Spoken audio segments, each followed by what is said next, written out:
Good morning, ladies and gentlemen. As you can see, we are 6. One of our colleagues has been taken ill, and as we speak, he is being attended by a doctor. So because of the pressure of time, we have to go on without him. So we will start as we planned yesterday.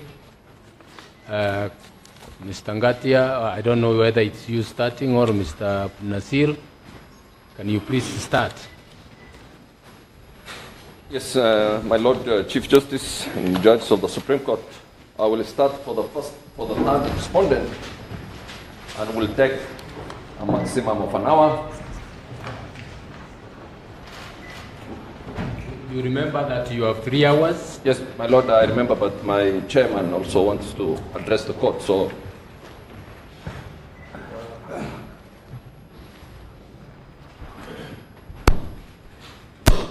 Yes, Mr. Yes, my lords.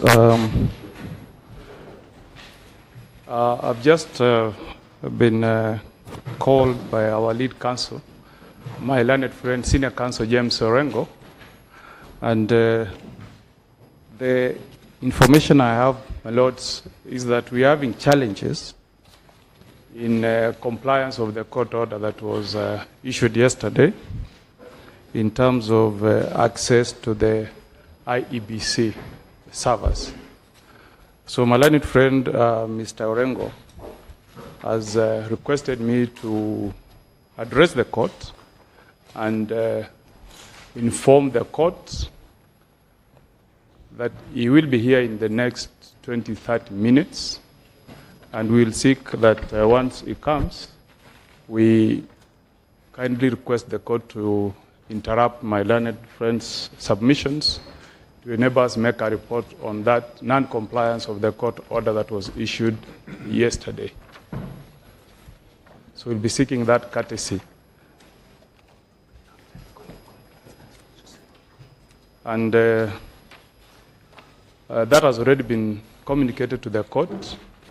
There is a letter that was written to the registrar of the Supreme Court, and it was received yesterday, today, 29th of August. And it gives details of the non-compliance from the IEBC. Thank you. Very well. We will hear whatever observations that will be made when Mr. Orengo comes. Much obliged. My lords, before my learned friend goes away, I saw some papers being passed to the judges. Courtesy would have had it the other way around. First he passes to us to have a look before he passes to the court.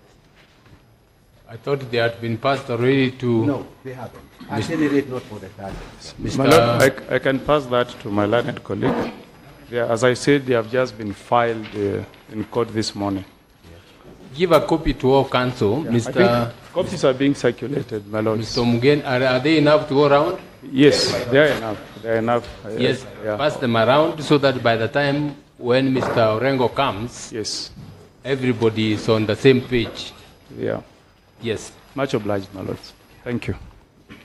Sabri Nasir? Yes, my Lord. My Lord, in my address to this honorable court this morning, I will be addressing 5 different issues. But before I do that, my Lord, I would like to highlight 3 defining features that preceded this election, that defined this election of 8th August 2017.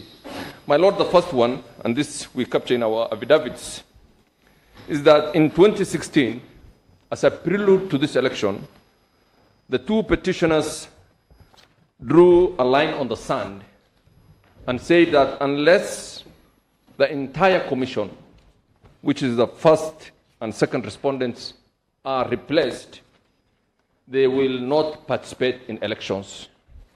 And my Lord, in compliance or acceding to that, the entire country acceded to that, and in January, the entire commission of the first and second respondent was shown the door on the insistence of the petitioners. My Lord, emboldened by that victory, the first and second petitioners instigated a wide-range change in the law. The entire electoral law was a result of that changed to their satisfaction. And my Lord, the third phase is that they did a litigation on a scale. It was actually on an industrial scale. The litigation on an industrial scale in which they litigated each and every aspect of the electoral law to ensure that the election is conducted as they demanded and required. For example, my Lord, they litigated the Al-Qurai printing. They litigated an allegation that the president will deploy the army. They litigated on KPMG and the audit of the report. They litigated on the alternative complementary system under Section 44. My Lord, those three events show that the election of 8 August 2017 was done as the petitioners demanded. They were on the driving seat, my Lord. My Lord, having said that, let me address the 5 substantive issues I will address this honorable court. And my Lord, the first one is, whereas Article 140 and 163, 3A of the Constitution provide both the jurisdictional and the procedural platform for invalidating a presidential election, where can this court find the substantive law to invalidate a presidential election? My Lord, whereas Article 140 and 163, 3A of the Constitution provides both the procedural and the jurisdictional platform for this honorable court to invalidate a presidential election, where can you find the substantive law for invalidating a presidential election? Nobody has told you that, my Lord. Not the petitioners, not the first and second respondents. And I will show you, my Lord, that the only place you can find the substantive law to invalidate a presidential election is that you deconstruct Article 140, or what I call a reverse engineering of Article 140, and you will find the substantive law to invalidate a presidential election in Article 38, 2A. In other words, the only way you can invalidate the presidential election is to hold that the exercise Kenyans did on 8 August 2017, pursuant to Section 38, 2A, was invalid exercise. Section or article? Article 38, 2A. In other words, my Lord, an entire presidential election is a negative invalidation of the right to exercise a political right under Article 38, 2A. My Lord, the second issue I will address you on is in our local jurisprudence, what is the place of Raila Odinga versus IEPC 2013? The second, my Lord, is in our local jurisprudence, what is the place of Raila Odinga versus IEPC 2013 case? And is there any need to revisit or depart from the various findings this honorable court made in that decision? My Lords, the third issue I will address before this honorable court is the place of stare decisis and precedent in the electoral regime in this country, and in particular, my Lord, whether interpretation of the Constitution is binding to this court, notwithstanding Article 163(7). In other words, my Lord, can you depart from a constitutional interpretation, notwithstanding that the Constitution says that you can depart from your various decisions? My Lord, I will draw a distinction when you interpret either a statute or a common law, and when you interpret the Constitution, and I will try to persuade you that when you interpret the Constitution, you may not depart from it in a subsequent decision, notwithstanding what Article 163(7) says. My Lord, the fourth issue I will address you is what are the circumstances in which this court can invalidate a presidential election, on whose omissions and transgressions,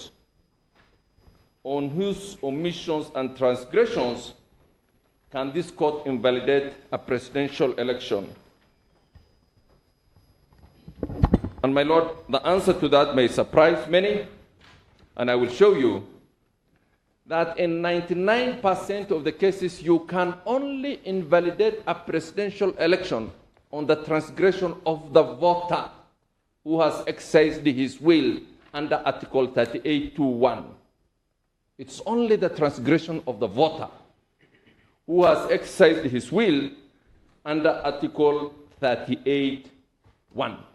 Maybe 1% you can 1% is IEBC, if there's a transgression, 1%, because, my Lord, this election I will show you, as I will show you, my Lord, is all about the voter, the person who exercises his sovereign will. My Lord, lastly, but not the least, and in a very, very summary and cursory manner, I will take you through the petition that's before the court. I will go through the structure of that petition. I will take you through the form, the substance, the pleadings, and I will show you, my Lord, why I consider that petition a piece of science fiction. My Lord, let me start with the first one. My Lord, the first issue is an anchorage of a presidential petition in both its constitutional and doctrinal foundation. My Lord, it's my humble submission, my Lord, that an Article 140 just gives you the procedural platform. And my Lord, Chief Justice, to the credit of this court, when you published the 2017 presidential petition rules, introduced Rule 8, which for the first time really sets out 5 grounds upon which a presidential election can be invalidated. And my Lord, when you look at that and the petition, you will find that it's only ground 1 and ground 3 that this petition can be premised on. My Lord, I say that Article 140 is a reverse engineering of Article 138. And why do I say that? Because, my Lord, for this court to invalidate a presidential election, or for this court to appreciate that a presidential election petition has been brought out, we have to retrace our steps backward.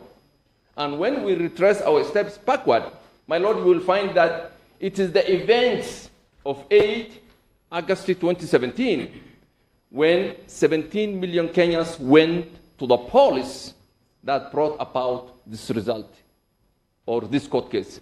So it is the election, it is the exercise of the sovereign will of the people in casting their votes for their political leaders that has brought this event.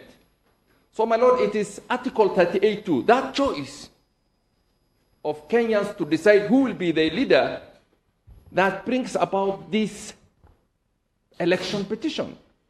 It's not about the winning, or it's not about that the third respondent has been declared the winner that brings us here. No. My Lord, the winning of the third respondent is the consequence of the sovereign choice Kenyan voters made pursuant to Article 38(2). In fact, my Lord, the third respondent is a nominal respondent in this matter. This case is about the choice made by both the 8.2 million votes he got, the 6.4 million Raila got. That 15 million votes that was cast on 8 is what is being challenged in this court. the entire 15 million votes, the votes they cast.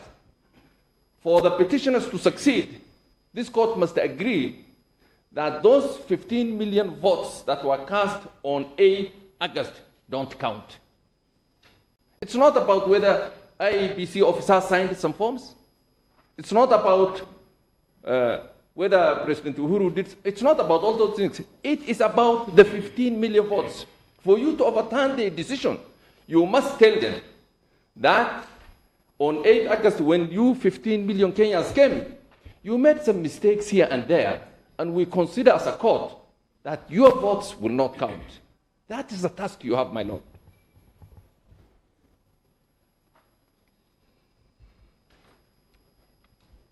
So, my lord, it's my humble submission, my lord, that the court needs to undertake a paradigm shift on how an Article 40 petition is approached. And that, my lord, you can only do by finding fault with the voter and say that your vote on that day does not count.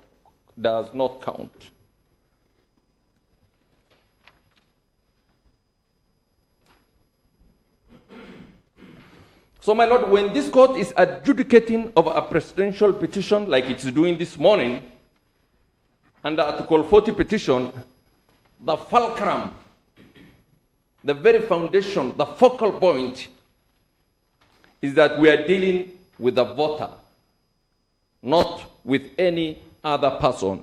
And we are dealing with the voter on the premise that every citizen has the right to a free and fair election based on universal suffrage and the free expression of the will of the electors.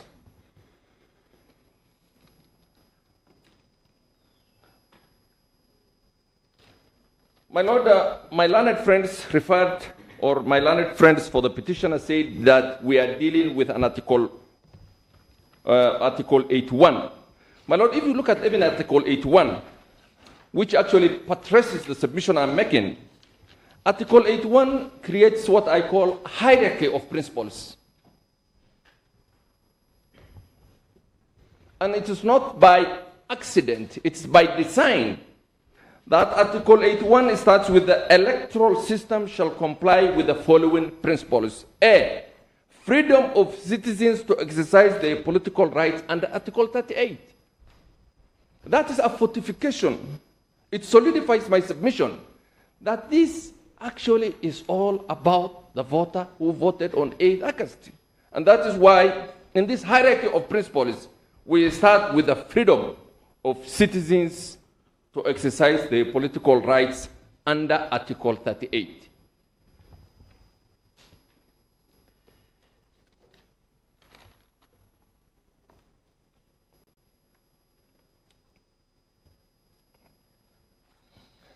So, my lord, we must never lose sight of the fact that this petitioner, the two petitioners, when they come to this court, they are challenging that right.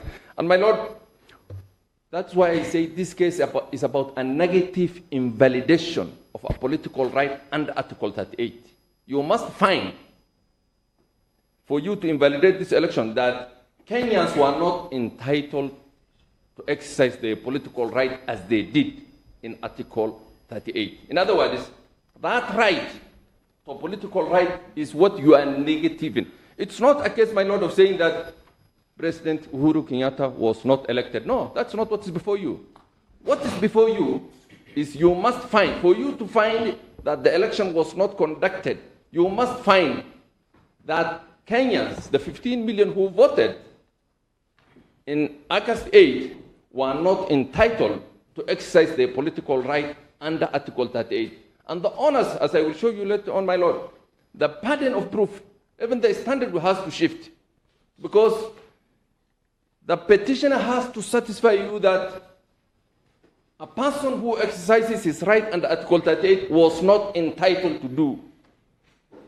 And that is the only way you can invalidate this election.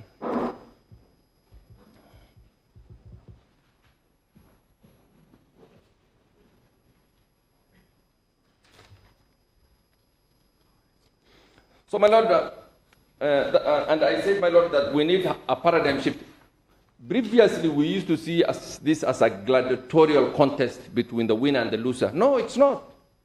It's not a contest between Raila and it's not a contest between the petitioner and the third respondent. It may look nice for the public viewers that this is, a gladiatorial contest between the two big players. No, my Lord, this is a right-centric dispute. It is a dispute that is centered on the political right of the individual. We need to shift, my Lord, this from a contest of political supremacy and see that really what is at the substratum of a dispute in a presidential election is a right that was exercised. So, my Lord, I pray that this court embraces a right-oriented approach, which is premised on Article 38, and not a result-oriented approach, which shows that the third respondent won this contest. And, my Lord, that needs a lot of caution from this court. That's an argument, my Lord. I will just plead that you hold it with, as Anton Scalia famously said, that some arguments you hold it with a belt and a suspender.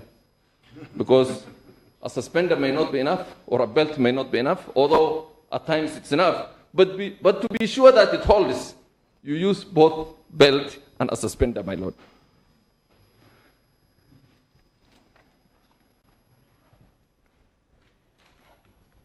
So, my Lord, as I will show you later on, that it is very important that the approach you take, my Lord, is not about whether IEBC did certain omissions or not in validating these elections.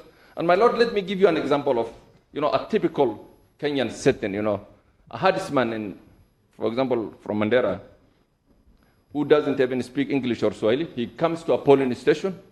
He votes with an assistance of one of the officials. He casts his vote. He may not understand the philosophical foundation of all these things, but he understands that he is making a choice. Then he walks out of that polling station and goes back to his cows or camels. My Lord, can that choice of that herdsman somewhere in Mandera be invalidated because an officer did not stamp some of the forms when he filled it? Can we invalidate such a right? Can we invalidate such a basic foundation of that right, of an illiterate Kenyan who exercised his right, who walked out of a polling station? But because one of the agents of the candidates did not sign, we say, no, that man has not voted. My Lord, that will be a travesty of justice, and that's not what this constitution is all about. My Lord, let me go to the second point. What is the local place, or what is the place in our local jurisprudence of Raila Odinga versus IAPC 2013, my Lord? My Lord, to the credit of the court, and I have expressed many times my disagreement with this court on certain issues, especially its jurisdiction. But, my Lord, when it comes to our electoral law or the jurisprudence created by this court, especially starting with the Raila case, followed by Peter Munya case, Zekia Obado, Nadif Jama, and Kidero, this court has expanded the regime of electoral law like no other courts I know. You have solidified, you have settled the law, and the principles of election law in this country are so settled, so certain, so firm, that this court must be given credit for that. But, my Lord, in the Raila case, this court have addressed many issues, and it addressed it in a very, very proper manner, my Lord. It settled the law on important subjects of the law, like the burden of proof, the standard of proof, rejected votes, and even the issue of judicial restraint. And, my Lord, yesterday one of my learned friends raised the issue of judicial restraint. But when I submitted on the issue of judicial restraint, it's not about the court abdicating its Judicial restraint is not about the court abdicating or laying its pen. No. Judicial restraint is the court following the law, exercising its jurisdiction as prescribed by the law. That's what I meant by judicial restraint, my lord. But my lord, Raila versus IEBC 2013 was unfairly attacked, not because of the jurisprudence espoused there, but because of the result the court reached. And that is natural because of the way the country was divided. 40-something% were not happy with it, 50-something% were happy with it, and that's natural. But my lord, the attack the court faced, from NGOs, or what my Lord Justice Ojwang used to call people who write in pamphlets, not in law review articles. I have not seen a critique of IEBC in a law review journal where you can agree. But there are so many pamphleteers, that's the word I think Justice Ojwang used to use. Or newspapers, my lord. People who write legal opinions. And one of the biggest critics of Raila versus IEBC was that the court relied on Nigerian authorities. So what? Nigeria is a superpower in all spheres of manifestation. It has 4 or 5 times our GDP. It has 4 or 5 times our population. I mean, Nigeria, my lord, is, even in terms of jurisprudence, we may have an unflattering experience about Nigeria, but you can't ignore Nigeria, both in its economic setting or even its political setting. But my lord, it's my humble submission that Raila Odinga vs. IEBC 2013 is good law, my lord. You settled the law on all those issues. You did it in a very eloquent, beautiful manner. It's a case, my lord, that has been quoted many places, many jurisdictions. And my lord, it's a case you have subsequently validated it in Nadif Jama case, in Zakaria Obado's case, in Bitamunya's case, in Kidora's case. So, my lord, it's actually what is called a solid rock precedent of this court. So, my lord, in my humble submission, I see no reason why any of the issues you have raised in that judgment should be disturbed even for a moment. My lord, let me take you now to the issue of precedent. Why do I take you to the issue of precedent? Because there's a trilogy of cases by Peter Munya case, my lord, Nadif Jama case, and Zakaria Obado's case, where you have addressed these issues over and over again. The issue of the burden of proof, the issue of when does the court invalidate an electoral dispute, all those issues. And my lord, I want to persuade this court that since you have established the law on firm and solid ground, you don't need to deviate from that. You need to fortify it. And my lord, I don't want to go to the history of why this court, the Supreme Court, was established when Kenyans were agitating for constitutional reforms. But my lord, you will all appreciate, my lord, that because of the sorry state of the law in the 80s and 90s, where one court will decide the law this way, and the same court in the afternoon will decide the same issues differently, there was an agitation to have a Supreme Court which could create jurisprudential coherence, some solidity, some law and order. And my lord, to the credit of this court, on most of those issues, there is that solidity you have created in the last 5 years. There is that soundiness you have created. But my lord, I think I just forgot to highlight one thing in relation to the Raila case. Because my lord, the court was conscious. If you look at paragraph 177 of that judgment, the court was conscious of the historic moment it faced at that point in time. And my lord, if you look at that, the court, to its credit, delineated 6 issues why that judgment was of epochal significance. It was a very significant judgment. And the first one, my Lord, you said that although the law and the facts are not that heavy, you said that it is the first landmark case bearing on the early steps to consolidate the progressive and the unique constitution. The second issue you captured, my Lord, you said is that it shows the importance of the court in resolving disputes, even of the magnitude of a presidential election. And you go on. Third one, my Lord, you said is transition of the executive. There is the fourth one, my Lord, the cardinal role of the implementation. The fifth, my Lord, is you are alive to your duty as a Supreme Court to base the law on firm and solid foundation. That's what you said, my Lord, in paragraph 5 and 6. And my Lord, to the credit of the court, my Lord, I can attest that that judgment and subsequent decisions of the court have validated that. My Lord, I don't have to say this obvious, but stare decisis is not only the foundation of the common law tradition, but my Lord, it shows when a court follows stare decisis, it shows that the rule of law is well and alive in that country. When a court decides similar or same cases in a coherent and in a manner that is all same, it shows, my Lord, that that court adheres to the rule of law. And my Lord, when a court decides one case or two cases of similar facts differently, then you know that that court, there's chaos. And when there's chaos in the court, my Lord, there will be anarchy in the country.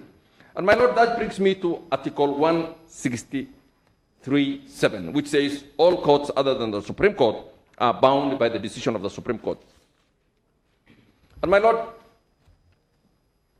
the fact that I don't think, my Lord, there is any country, to my knowledge, which makes adherence to a precedent a constitutional principle.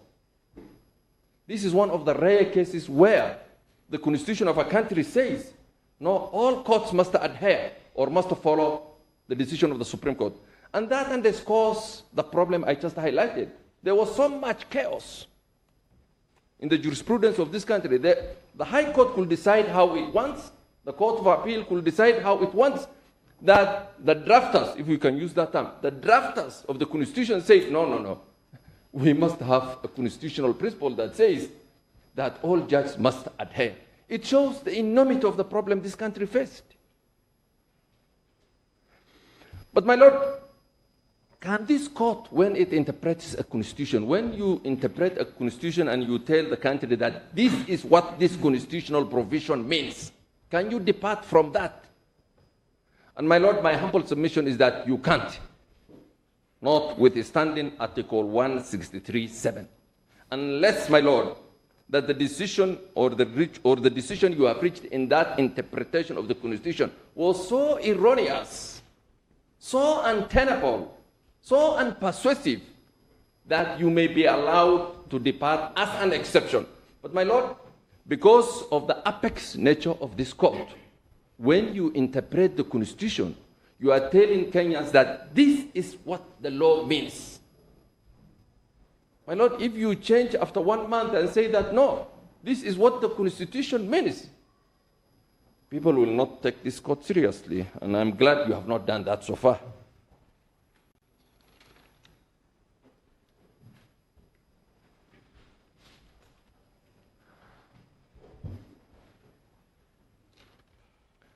My Lord, let me just briefly draw your kind attention to one or two authorities on this issue. And my Lord, the first one, my Lord, is a book written by two American law professors. It's Authority Number 6, Volume 2, supplementary list, my Lord.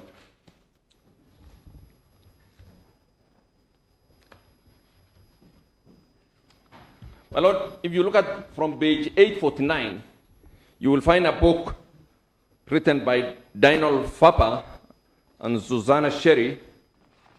The first one, my lord, is a professor at the University of California, Berkeley Law School, and the second one is a professor at Vanderbilt University.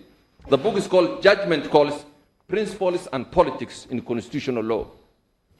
Judgment Calls, Principle and Politics in Constitutional Law. And my lord, the court talks about precedents, especially constitutional precedents, and it addresses the apex court. My lord, I will just draw your attention to page 851, the last paragraph. Page 851, the last paragraph.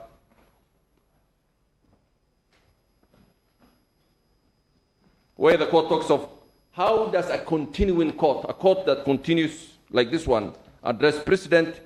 And then, my lord, at 852, the paragraph, the third line, which starts with, in considering the importance of precedent, we must first consider relationship to the rule of law. I don't want to read, my lord, but there's one page, my lord, I would like to read, and that's page 857.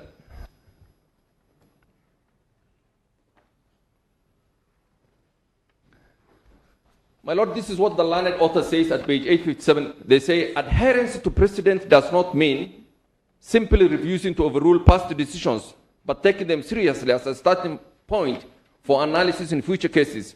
This is partly a matter of reasoning by analogy from similarities between the facts of cases, but more importantly, a matter of giving credence to the reasoning in an earlier question.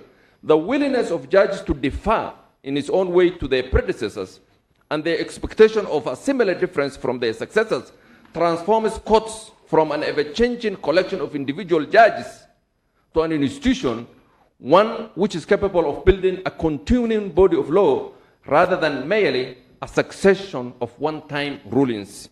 This kind of decision-making, which is familiar to students of common law, is structured enough to provide stability and coherence, but flexibility enough to allow improvisation and growth, creating a false dichotomy between precedent labelings such as unchangeable bedrock and others increase. So, my lord, when a court is a continuing court, my lord, it's always important to solidify precedent. If you change, for example, case law from one election cycle to another, then, my lord, the court or the jurisprudence of the court will fall into disrepute. But, my lord, page 860 is more profound even what the learned authors express in page 860. And this one, my lord, refers to constitutional precedents. This is what the learned author says, my lord, at page 860. They say, at least in certain kind of cases, precedent gets added importance in constitutional area. One purpose of having a written constitution is to create a stable framework for government. As even most originalists have recognized, this goal will be undermined if the court fails to give special credence to bedrock precedent that have become the foundation for large areas of important doctrines. Some obvious examples involve the ruling of the New Deal, upholding the validity of the social security system, and other federal taxing and spending programs, and those recognizing federal jurisdictions of the economy. This omelette cannot be scrambled today, as even the most devoted believers in originals often acknowledge. Likewise, it is far too late in the day to invalidate independent judges. My lord, go to the second paragraph, which says, it is not simply that it will be imprudent to overrule those doctrines, though obviously it will, but in an important sense, it will run against the purpose of constitutionalism. Overruling these doctrines will create just the kind of uncertainty and instability that constitutions, even more than other laws, are designed to avoid. And my lord, precedent, and I can say without any fear that Raila versus IEPC is a bedrock precedent. It provides the foundation of all other cases you have decided, and you should not depart from it. Lastly, my lord, I will not read it, but look at the last paragraph in 861 and the next paragraph in 862. My lord, let me go now to the fourth issue. When can a court invalidate a presidential election? When can a court invalidate a presidential election? And my lord, as I said in my opening submission, In my humble submission, this court can only invalidate a presidential election if it finds fault with the voter. In other words, for you to invalidate the presidential election, cogent evidence must be shown. For example, that in the border town of Mandera, there were 20,000 foreigners who voted who are not entitled. Or in Busia, there were 30,000 Ugandans who came. Very careful when you mention that county. Yes, my lord, I understand. Or my lord, in the border town of Moyale, there were 40 Ethiopians who came, who voted but were not. It is only when you can be shown that voters or people who are not entitled to vote under Article 38(2) indeed voted.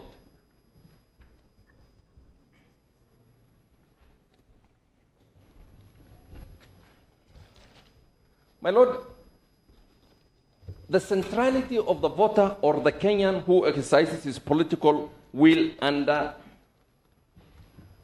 Article 38(2) cannot be emphasized. But my lord, to show that that is really the point, and this court has actually even expressed those. I will show you, my lord, that even though the court was not that explicit, there's a lot of inferences where this court have made in the Peter Munya case, where you say that it is Article 38(2) and the exercise that starts and ends with that can invalidate a presidential election.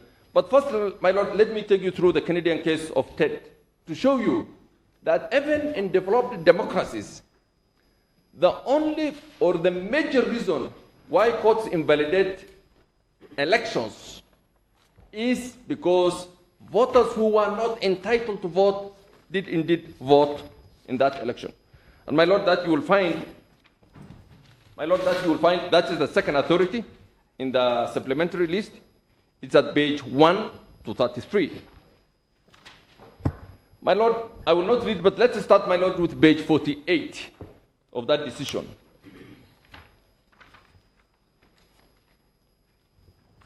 My lord, page 48, I will just draw you the introductory paragraphs 1 and 2. Then, my lord, I will draw your attention to page 56. You will read at greater length when you retire.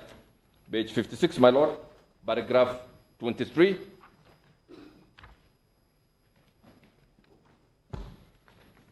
Then, my lord, if you look at page 57, paragraph 24, look at how the court defines irregularities that affects the result. And my lord, the court said, and this is the Supreme Court of Canada, it says, this case involves interpreting the phrase irregularities that affected the result of the election. The phrase is composed of two elements, irregularities and affected the result. As we shall explain, irregularities are serious administrative errors that are capable of undermining the electoral process. The types of mistake, it goes on, my lord. Then, my lord, look at paragraph 25. It talks about affected results. Then, my lord, at paragraph 27, look at paragraph 27. It shows what is the foundation of a democracy. It is the vote.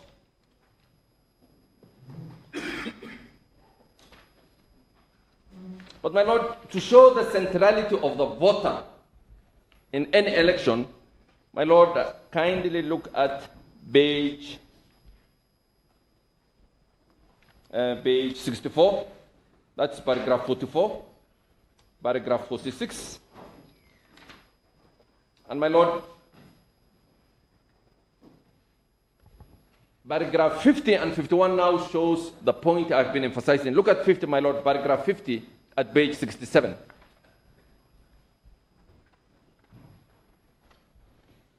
And, my lord, this captures the essence of the vote, the essence of the sovereign will as expressed in Article 38. Look at paragraph 50, my lord, page 67. It says, the current system of election administration in Canada is not designed to achieve perfection, but to come as close to the ideal of enfranchising all entitled votes as possible. That's what an election is all about. It's about voting. It's about who votes. It's about who casts his vote. It's not about the technicality whether some results were transmitted from point A to point no. Why? My lord, the foundation is vote. Have the voters voted? Have the right voters voted? And then it says, my Lord, since the system and the act are not designed for certainty alone, courts cannot demand perfect certainty. Rather, courts must be concerned with the integrity of the electoral system. This overreaching concern informs our interpretation of the phrase irregularities that affect results. And my Lord, just look at paragraph 51 of that judgment.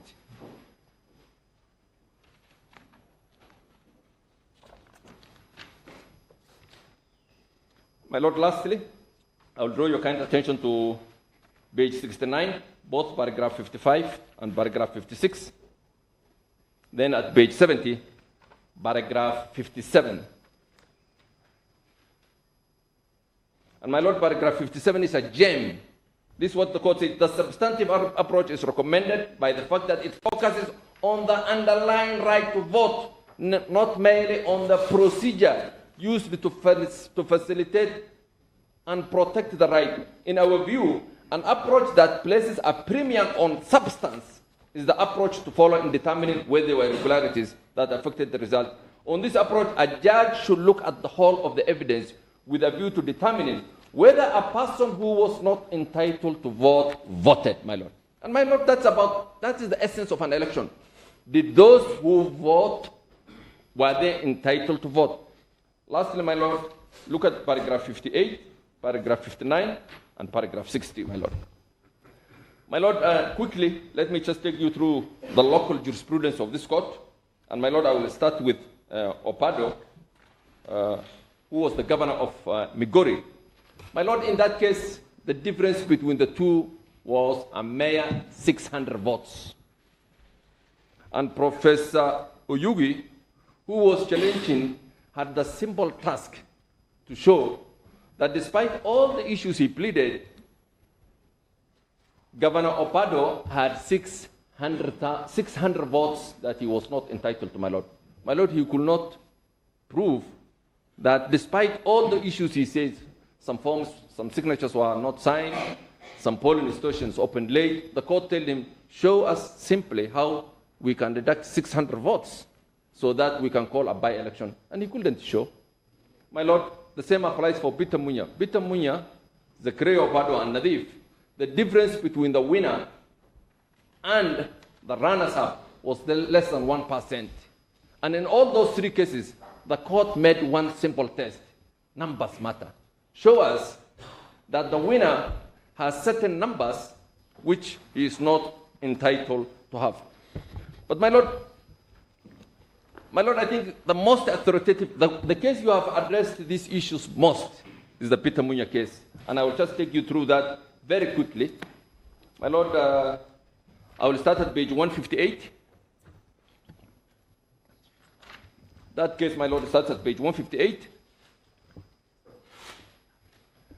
But my Lord, to show the centrality of the voter under Article 38.2 is captured in paragraph 205A. You have acknowledged that, although you did not expound it, if you look at paragraph 250AA, this is what the court said, my Lord.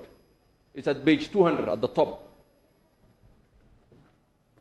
My Lord, this is what the court said. We will state as a principle of electoral law that an election is not to be annulled except on cogent and ascertained factual premise. This principle flows from the current democratic theme of the Constitution, which safeguards for citizens the freedom to make a political choice under Article 38.1, my Lord. My Lord, that's the foundation of a whole election. So when a choice has been made under Article 38.1 of the Constitution, for one to annul, you must find that there were certain mistakes that were done. My Lord, I will not read it, but I will kindly draw your attention to page 203, page 204 of that decision. And my Lord, all those three cases will show that the task the petitioner faces in nullifying an election is a one-off figures. Just show us how the figures you are complaining about can be annulled. My Lord, my last issue is the petition, my Lord, before this honorable court. My Lord, it's my humble submission that this petition is so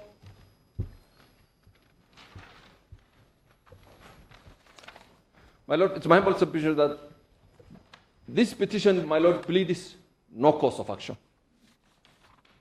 No course of action.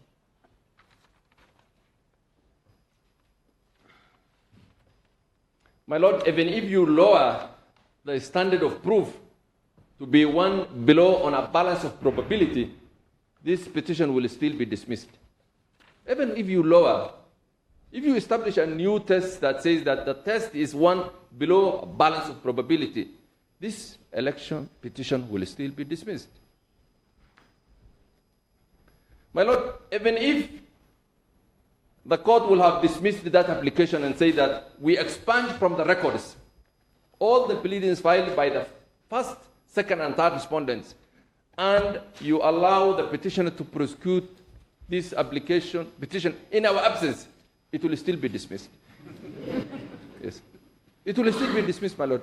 Because, my Lord, even without any defense, there is nothing they can prove in this, my Lord. It's allegation of rumors.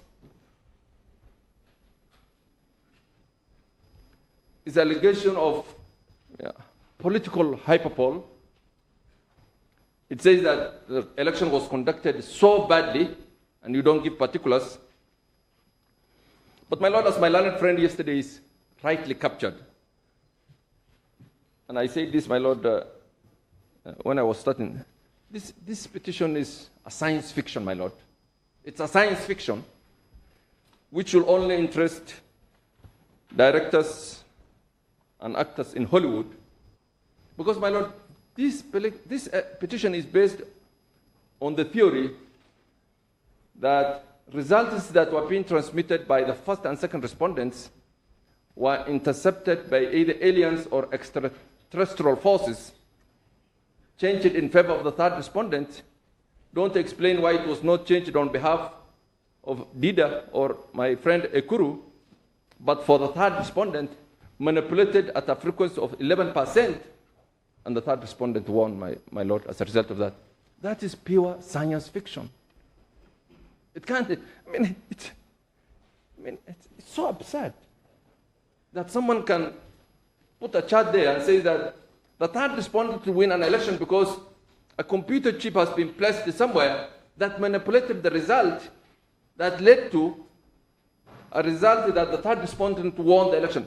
My Lord, when my learned friends from the IEBC said, leave alone about that, from the raw data on Form 34,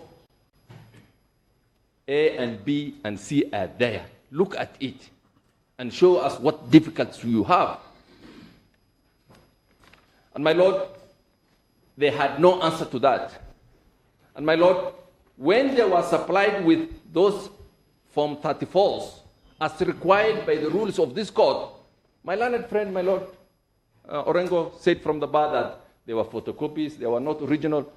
The best evidence the petitioner has adduced, my Lord, is those evidence by his lawyers. That is the best evidence.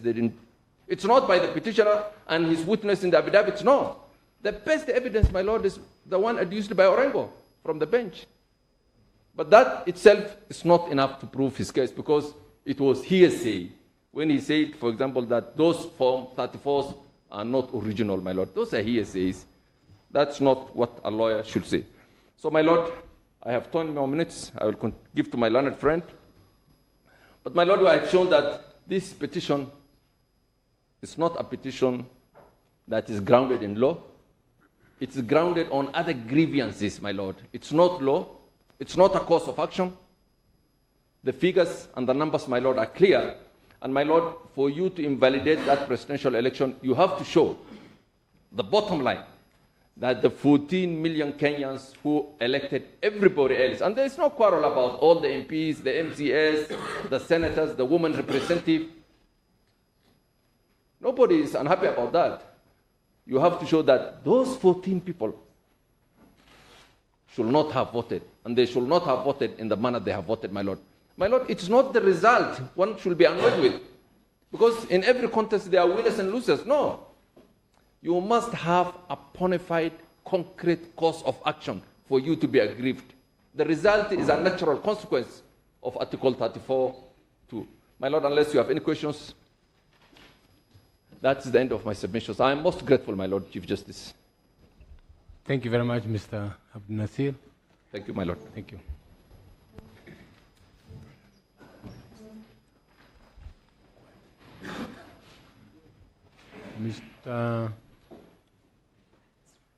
Mr. Rengo, you have something?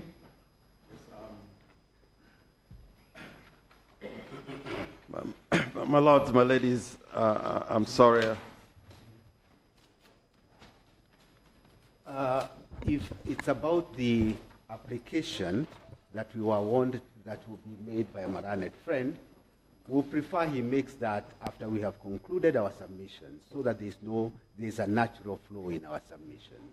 It will be quite unfair that we now get an interruption about events elsewhere, and then I go back to our submissions. We should be entitled to equally have a nice flow of our submissions without any interruption.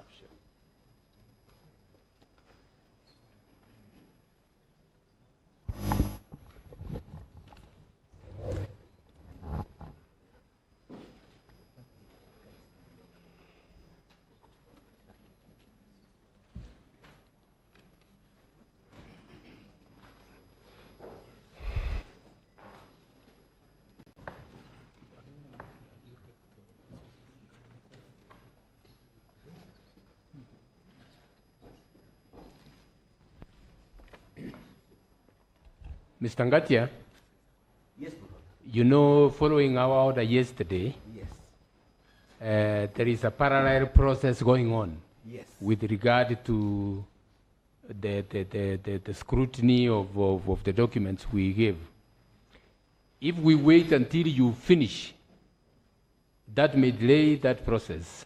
So let's hear what Mr. Rengo has to say, then we can continue. I don't think he will interrupt your flow of thought in the matter. I hope you've then prepared it. Mr. Rengo?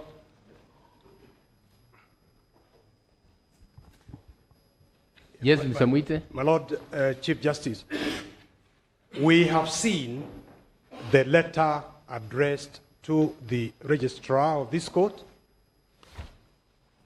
and copies of which we are handed over to your Lordship this morning. Yes.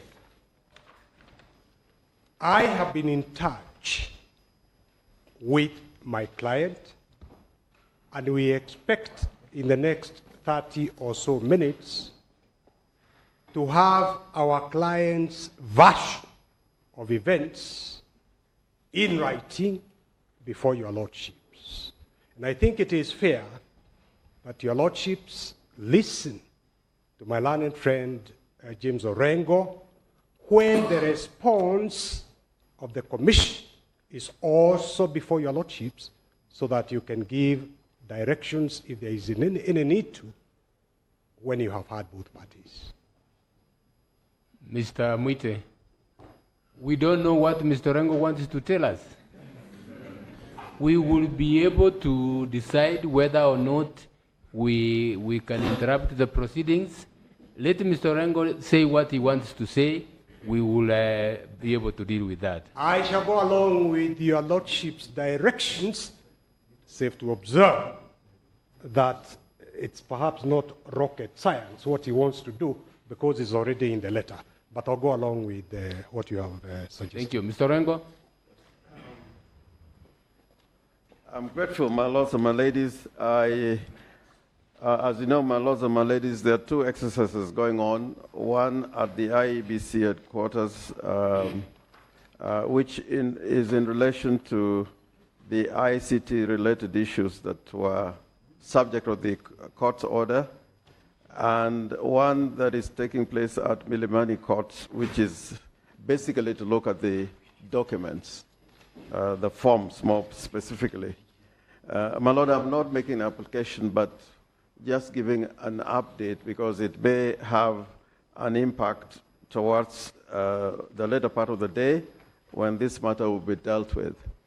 At the Milimani court, the exercise of examination of documents is going on, but the trouble is that some documentation is not being made available. But for those that are available, the exercise, I think, is going on smoothly. And we just wanted some directions that this matter should be expedited. Otherwise, we'll end up with a situation at 5 o'clock with the exercise not being completed. But the most serious one is what is going on at the IBC headquarters. I think people, representatives are there, but there is substantial non-compliance. And we have written a letter to the court, and my lords, without taking a lot of time, a perusal of that letter will show that there's substantial non-compliance. Again, we are raising this not in terms of making an application, a formal application, but just to update the court, and this will have an effect into what we are going to submit on at 5 o'clock when we're given that opportunity. That's all that we wish to say, Your Ladyships and my lords.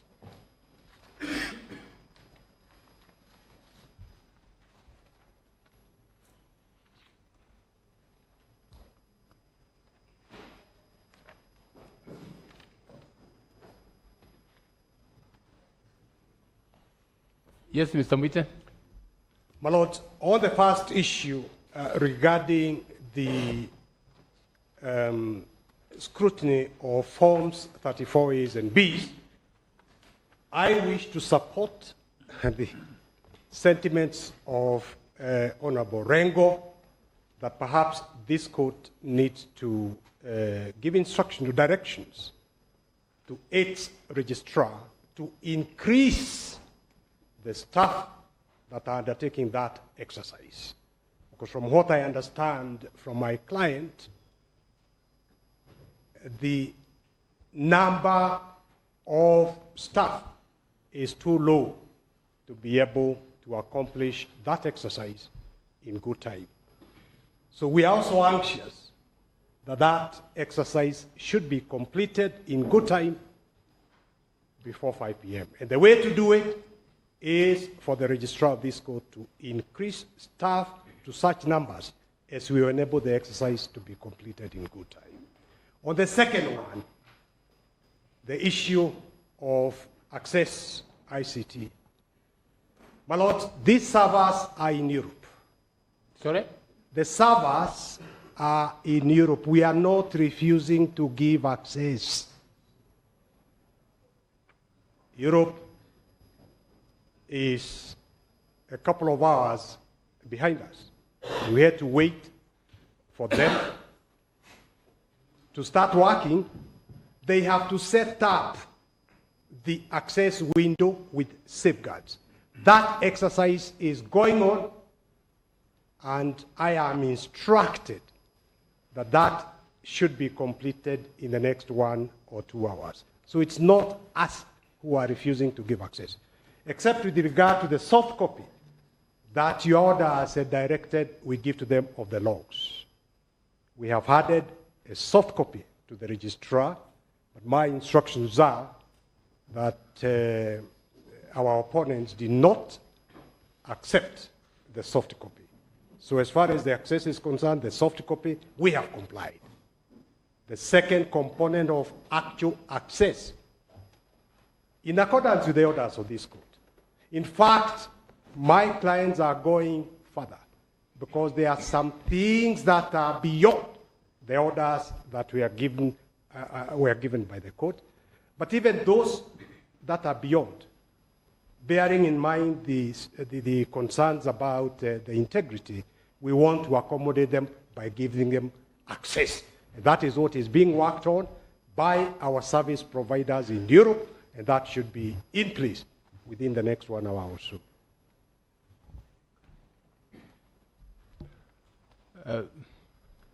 Could I? You also want to add something, Mr. Ngatia, you want to add something on that? Yes, my lord, because the application also affects the third respondent. My Lord, it should be remembered that access is not just to the petitioners, it is equally to the third respondent. My instructions are as follows, my Lord. As regards the team at Milimani Court, they are moving very well. They are about to complete Form 34B.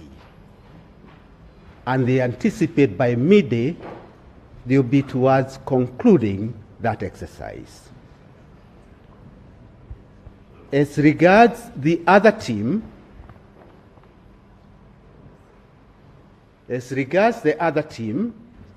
there is a request being made by the petitioners which is beyond the order that was issued.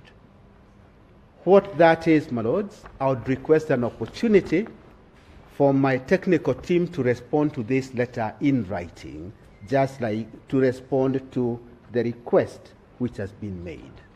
My lords, if there is a request which is beyond, that is really overreaching, both parties should be bound by what was to be made available to them. So, my lords, I do not think it's at this time there is any alarm. The registrar, as Learned Counsel Mr. Muite has said, is in full charge of the process. And we anticipate by early afternoon that results would start being made available. That is all. So there is no obstacle to complying with the court order? No, none. None. There is no obstacle with complying with the court order? My written instructions and also through my telephone, there is no obstacle. Yes. And it's being done plainly in the presence of everybody. But there was a request for a facility beyond the order that was made, and that was turned down. If that is what is being called an obstacle, is to use the word obstacle wrongly. That was a request beyond the order, and that will be put in writing in the terms that I'll be able to present to the court. Tell your clients to observe the court order. No, we are just receiving. We have nothing to do. We are receiving. Tell the clients to observe the court order. Yeah, it is actually my clients, not his client. Yes. And my lord, it's an issue of logistics. We want to comply with these court orders to the letter. And there is no difficulty about that. It's an issue only of logistics, not obstructing, not wanting to comply. And you are going to explain that from our technical team to show the challenges that are there. But the orders will be complied with. Yes. Okay. Then I Mr. don't want the impression created that we are obstructing or not wanting to comply with the court orders. Yes. Then Mr. Rengo, why are you interrupting our proceedings? No. I'm saying what they are saying, the court order is being followed to the letter. Why are you here? No, my lord, that is not true. In regard to what my lord friend Mr. Paul Muita said, he's saying there's no non-compliance because the people in Europe are still asleep. My lord, you remember these orders were made when they were well awake yesterday. So the excuse of saying that the people in Europe are still asleep, I think is not justifiable. By the time these orders were made yesterday, and Europe is about 2-3 hours behind us, they were fully awake. Now we are being told this morning that we have to wait until they wake up. And my lord, you would expect this matter to be concluded by 5 p.m. So what we are just urging is that there should be full compliance. We are not going beyond the orders of the court. We are very conscious of what those orders of the court were, and we are quite happy with the orders the court had made. So we need compliance in time so that when we come here at 5 o'clock, and remember, my lord, we are only going to be given 10 minutes.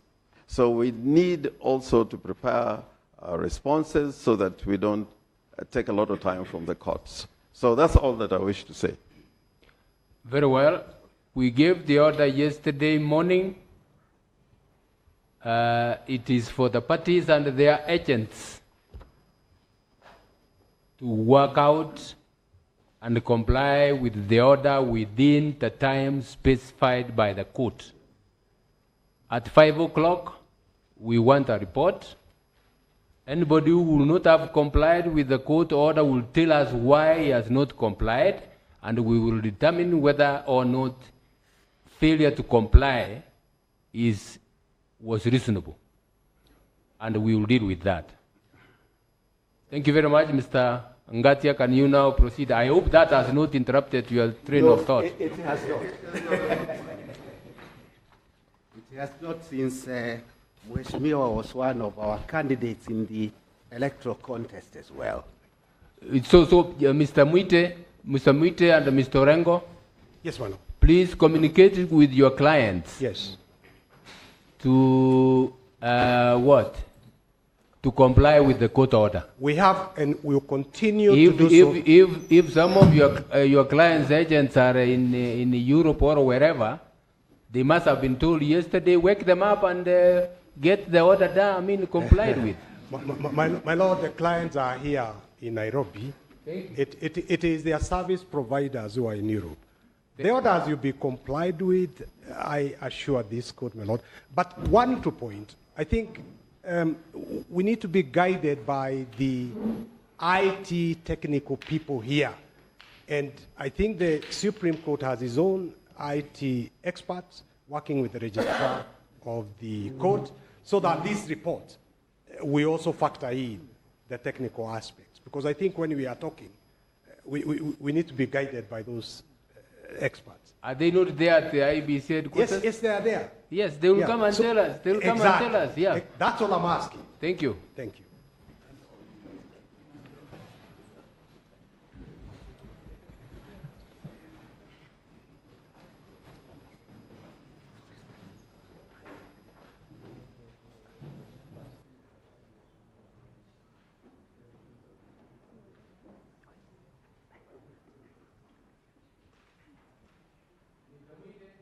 Yes, we have given instructions for more staff.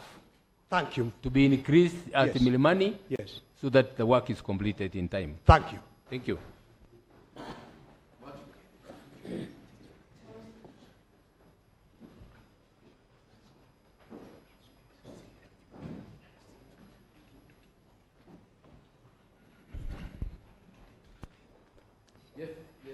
Yes, Mr. Ngatia. Thank you, my Lord. May it please you, my Lord. Your Ladyship, my Lords. Let me start by indicating that we have filed written submissions.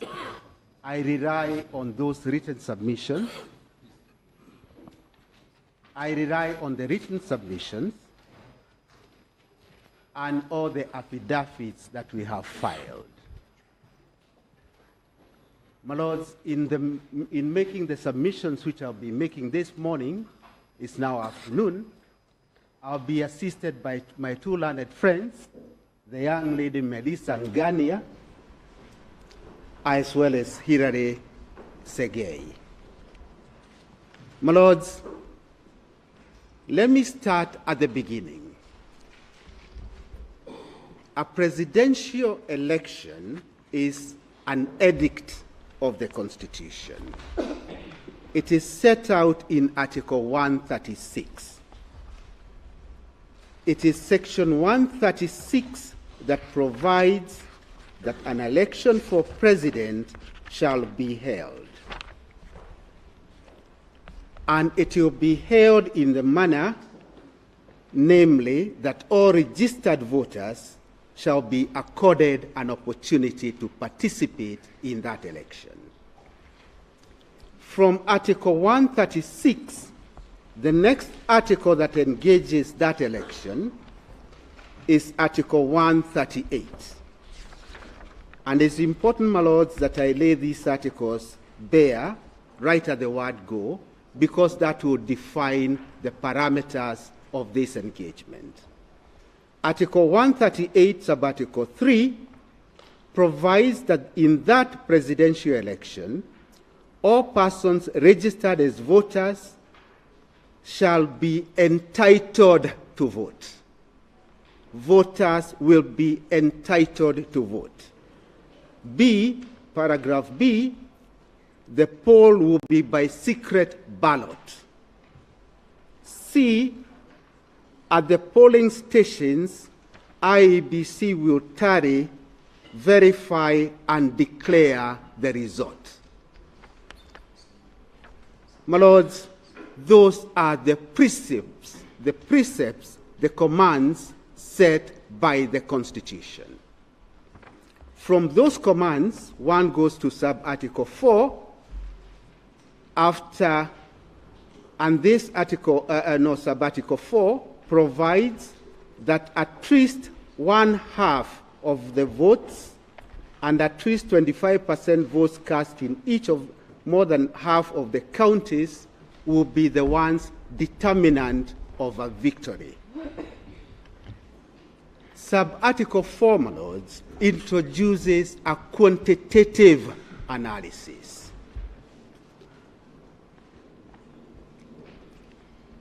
That quantitative analysis, my lords, it is not a term of art, it is actually one of the constitutional dictates. From those analyses, my lords, so from that analysis, one starts to see how the contest in a presidential election must be held.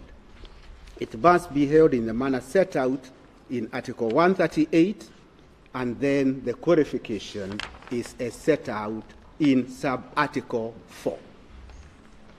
My lords, from there one then engages Article 86 of the Constitution, and Article 86 of the Constitution provides how the election will be held. Number 1 is the use of a voting method. Number 2, the votes are counted, tallied by the presiding officer. Then the second tier, constituency level, and appropriate mechanisms are set in place. Having set out the constitutional principles, my lords, we then look at the petition before you. It is not an allegation before you that the persons entitled to vote did not vote. That is not an allegation. So going to the commands set out in Article 136, 3A, persons entitled to vote, it is not an allegation that any persons entitled to vote were denied the opportunity to vote. So as against A, my lords will tick complied with. B, the poll was by secret ballot. It is not an allegation before you that anywhere within this country there was any voting in a manner other than a secret ballot. So as regards that, my lords would be entitled to say complied with. Number 3, upon the close of the polling stations, it is common ground, a tally and a declaration was made. So as against C, my lords will be perfectly entitled to tick complied with. Having complied with the commands set in the Constitution, then one naturally goes to sub-article 4. Sub-article 4 required all the votes to be tallied, and then you get the candidate with more than 1/2 of the votes cast. From all the material before you, the third candidate is the candidate, or the third respondent is the candidate who had more than 1/2 of the votes cast. So as regards A of 4, one can answer emphatically and without any fear of contradiction that the evidence shows that the third candidate or the third respondent is the candidate who garnered more than 1/2 of the votes cast. And C, again, it must be common ground that the third respondent had 39 counties in Kenya, which gave him more than 25% of the votes in those counties. Hence, as requires how the election is to be held, my lords, the election complied with the Constitution and as regards who was the winner, again we see, my lords, the evidence demonstrates it's the third respondent who was the winner. So the question therefore must come, on what circumstances can this election be invalidated? And the petition is quite right. The petitioner is seeking an invalidation of a process that was valid. It is valid, as I have indicated, because it complied with all the constitutional provisions. So the petitioner is now seeking to invalidate which was otherwise a valid election.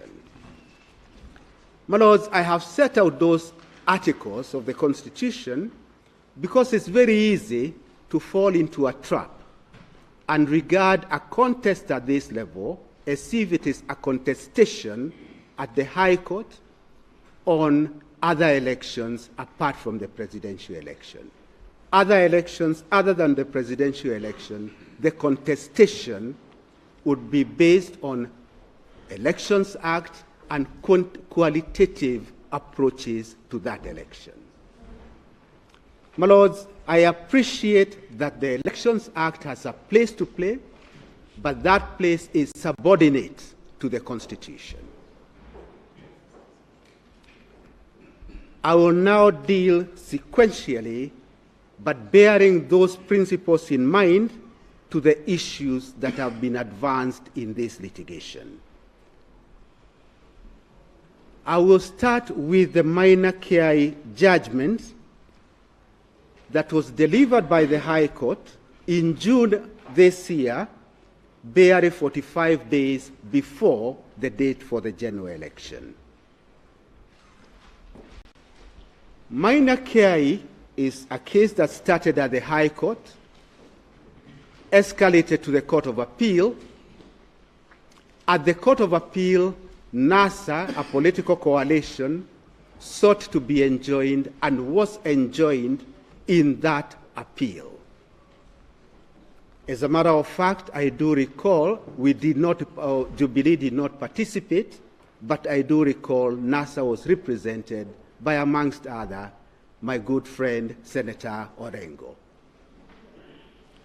And a 5-judge bench of the Court of Appeal held, amongst other things, that the polling unit is the lowest unit where the poll must be held and a declaration made.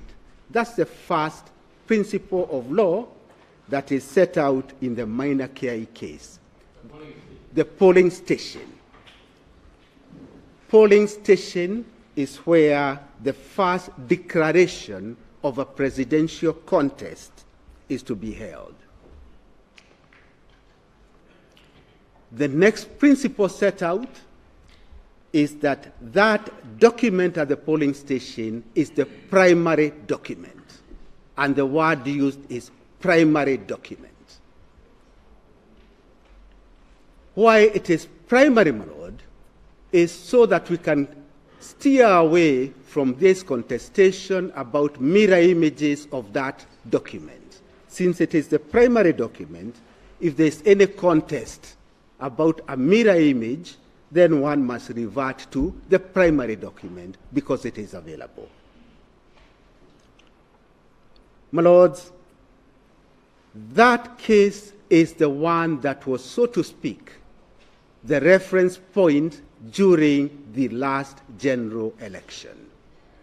A reference point because it determined for the first time that the votes tallied and declared at those early levels or early tiers in the contest are primary and final. Because they are final, they cannot be altered at the National Tallying Center, and those votes will be taken in their original form as declared at the areas of the electoral contest. My lords, many other cases were litigated. In total, there were about 27 cases, including a case that was adjudicated barely a week before the general election, requiring declaration of results within 7 hours from the conclusion of the contest. There were many cases.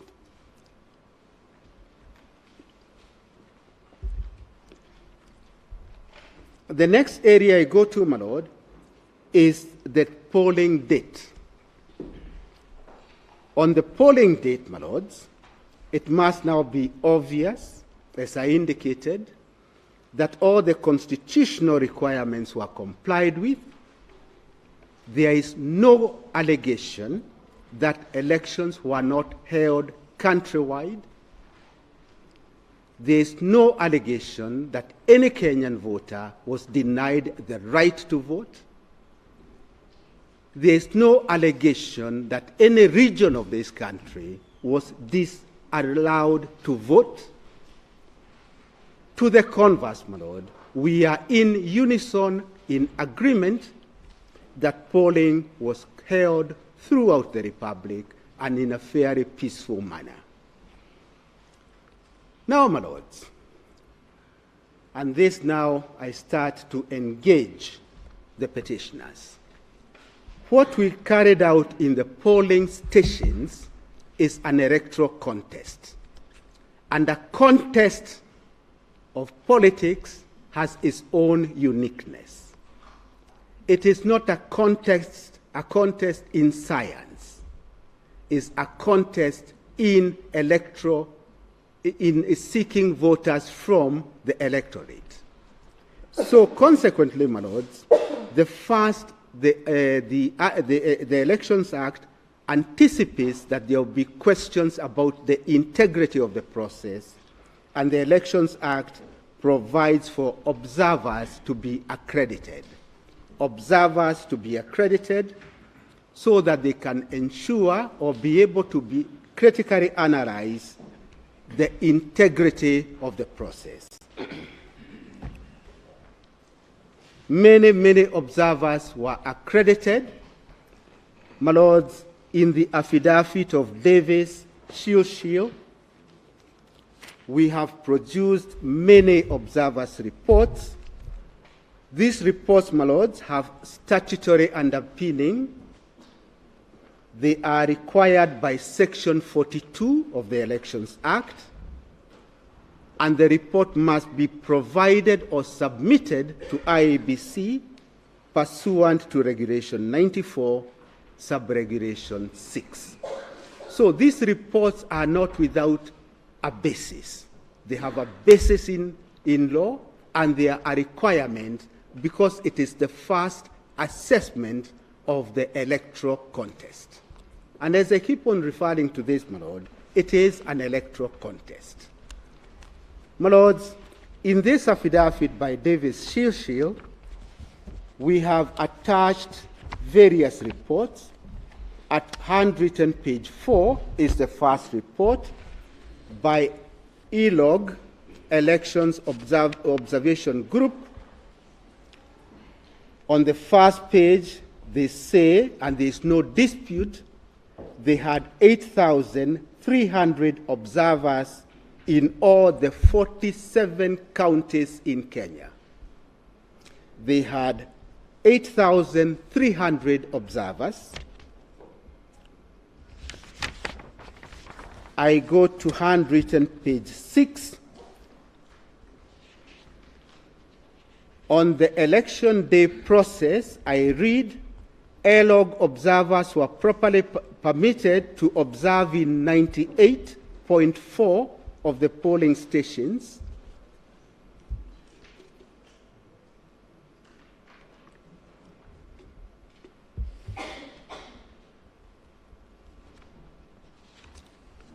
I'm at handwritten page 6, my lord. Airlog observers were properly permitted to observe in 98.4 of the polling stations.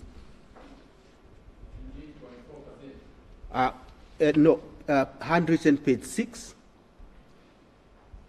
The annexures.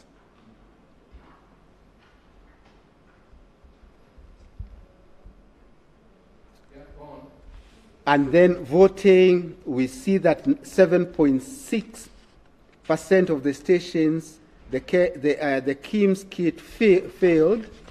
I'll go very quickly to page 7, where I'm looking for closing and counting. I read the first bullet.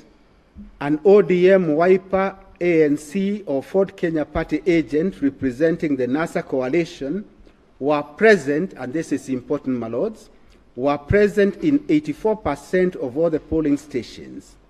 In stations where they were present, the NASA agent signed the declaration of results for the presidential elections in 93.8% of those polling stations. In 93.8% of the polling stations, NASA agents signed the declaration for the presidential elections.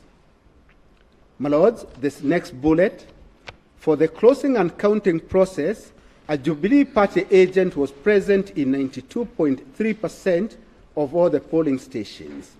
In stations where they were present, the Jubilee agents signed the declaration of results for the presidential elections in 95.8% of those polling stations.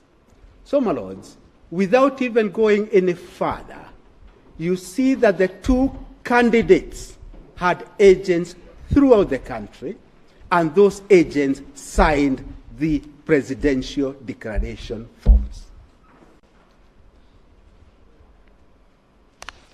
My lords, we go to the next page.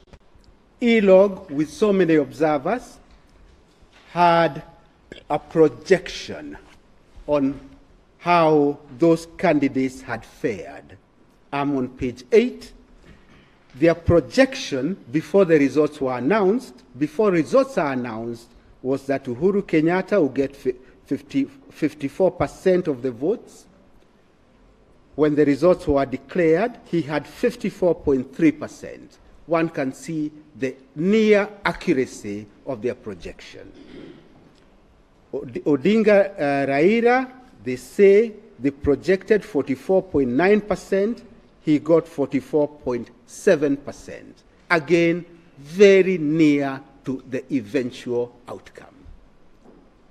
Why do I say this, my lords? It's because in an electoral contest, the participants to that contest are able to very well determine, number one, issues of integrity, and number two, who is likely to be the winner.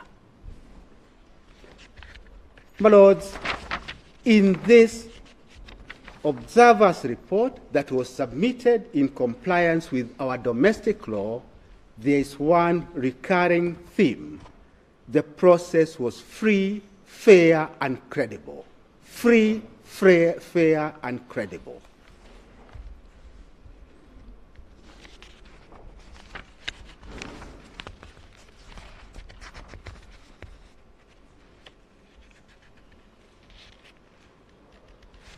My lords, I go to the next observer's report by the African Union. It is at handwritten page 10, and it is dated 14th August 2017. At page 13 of that report, they make this observation. Based on his observations as reflected in his preliminary statement and the observations in this supplement, the AU is therefore of the view the presidential election results publicly announced by IEBC are a true reflection of the will of the people of Kenya. A true reflection of the will of the people of Kenya.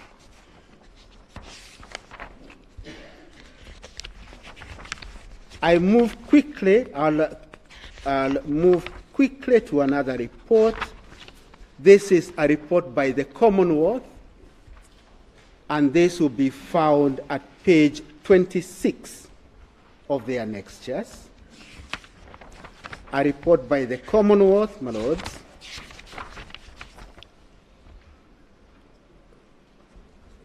And I am looking at page 31, the paragraph starting with, "In this regard."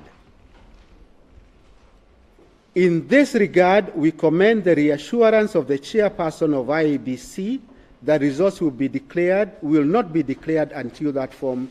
And then at the bottom, our overall conclusion, this is the point I'm looking for, our overall conclusion is that the opening, voting, closing, and counting process at the polling stations on 8th August were credible, transparent, and inclusive.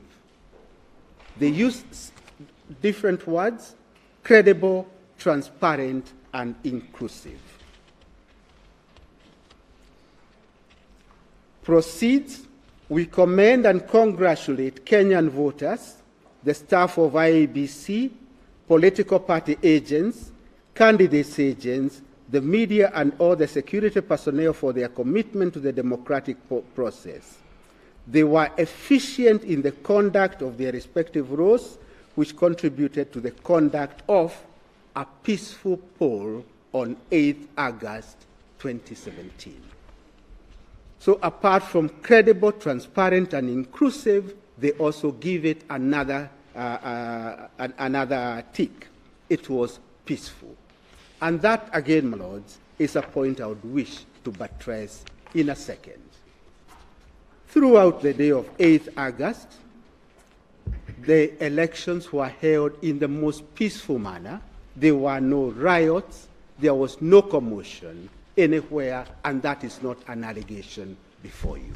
We are in agreement that we are peaceful voters, and we participated in our civic duties in accordance with that expectation. My lords, based on those observers' reports, I would request my lords to hold and find that the process was carried out, integrity is demonstrated,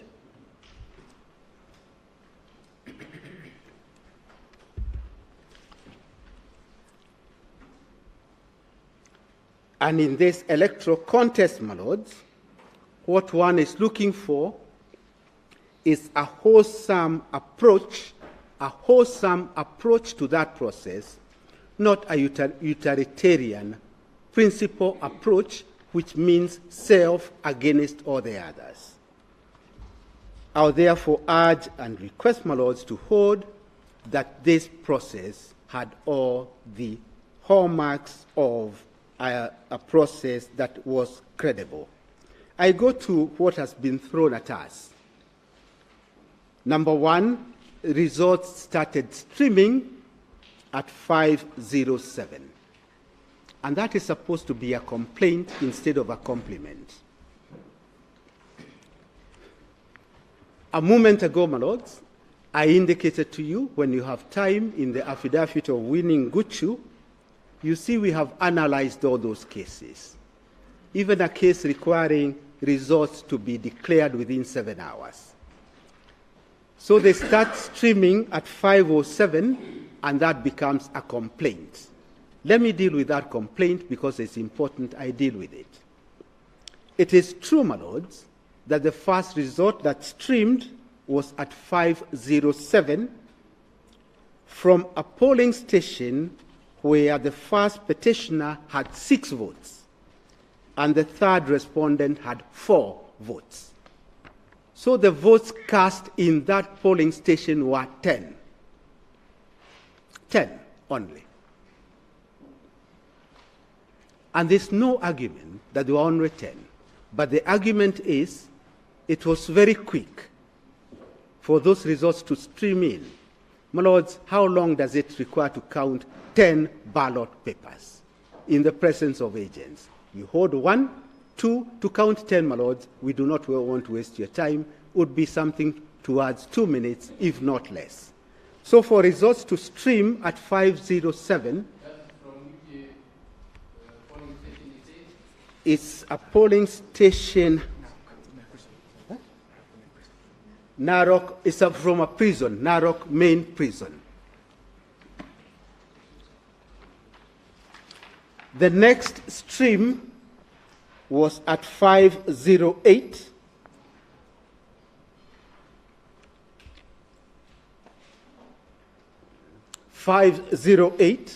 Where the first petitioner had 9 votes, the third responded 3 votes.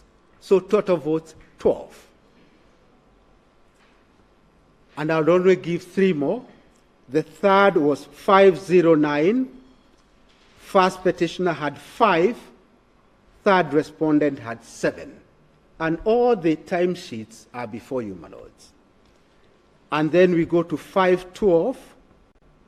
Petitioner had 3. Third respondent had 43. And finally, 514, where petitioner had 42, third respondent had 3. My lords will see that those were polling stations, and their polling stations, all the timesheets are before you, and they will be found in the affidavit of Davis Shishil, who was the chief presidential agent. And those are documents, my lords, that all chief agents were given access to, and every party agent had access and was given copies of all these. From that analysis, I request, my lords, to make the following deductions. First, that polling stations did not necessarily have 700 voters as submitted by one of my learned friends. And number 2, that formula that was displayed before you for a long time with a mathematical basis which is unknown to any other person other than the author of it has no application. Because from these results, one can be able to see that all these candidates are getting votes from polling stations in a manner peculiar to that polling station. There was no mathematical predetermined way of voting in the contest, and there can't be.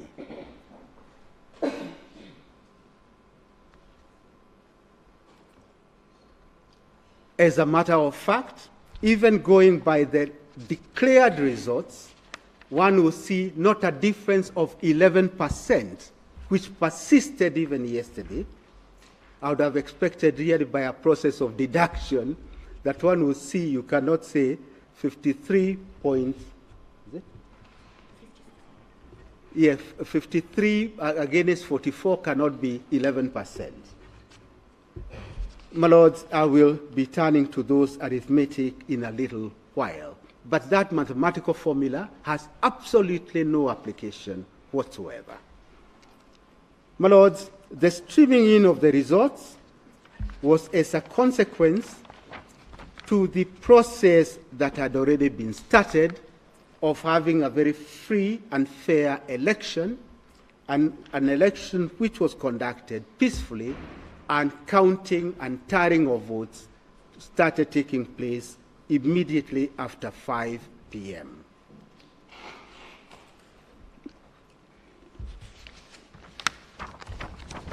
My lords, I dealt with the observers' reports.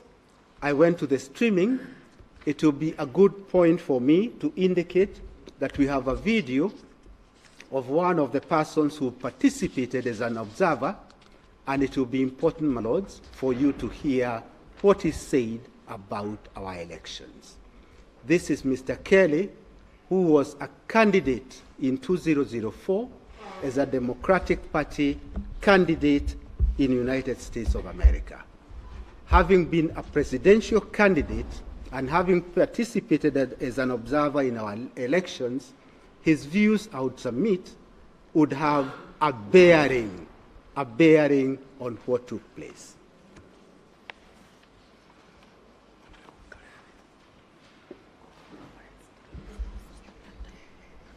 Hey, time.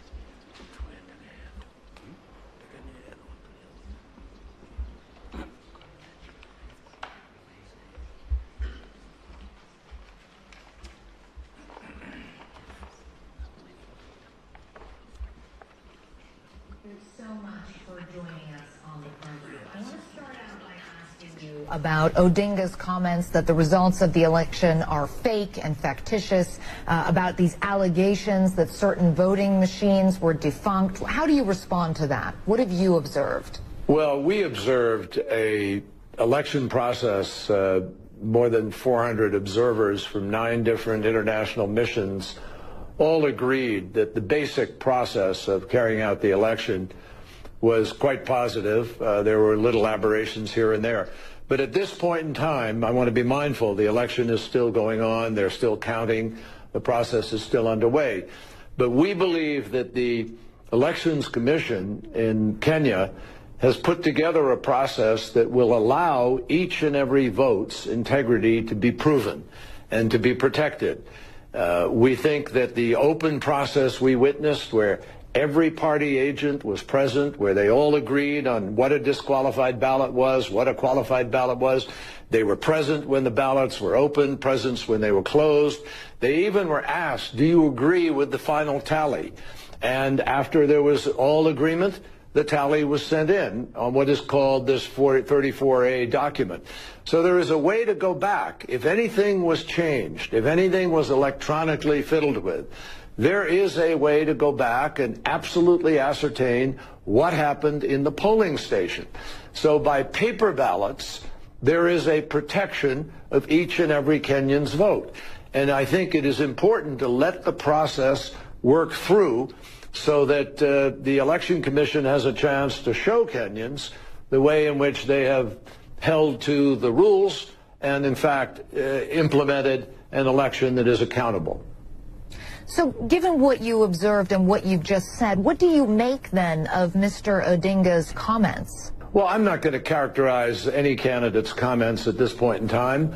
You know, he is a candidate for president of Kenya. He has a right to question certain things. But I also think he obviously has a responsibility to Kenya, to the democratic process, to the rule of law, to make certain that he is providing the evidence and going through the legitimate judicial process that is there for examining any kind of concerns that anybody has. Every observer group is asking for all of the leaders to be responsible, to allow the process to work out, and to put to test the system that has been put in place where transparently and accountably to everybody, in the full light of day, people will be able to see what happened on a particular ballot in a particular balloting location and examine whether or not the process was properly followed. We are hearing of some protests yesterday. 2 people have been killed so far. Are you concerned about this violence? Well, all violence is unacceptable. And of course, anybody is concerned, anybody in their right mind is concerned about the potential of violence getting in the way of the legitimacy of this process. This is not an electronic vote, ultimately. It's a paper ballot vote. And so it is determinable as to what happened. And I think it is important for all of the candidates to allow the process to be transparently put to the test. And then if they have a concern, go through the rule of law, go to the court process, and let the evidence be there for everybody to see.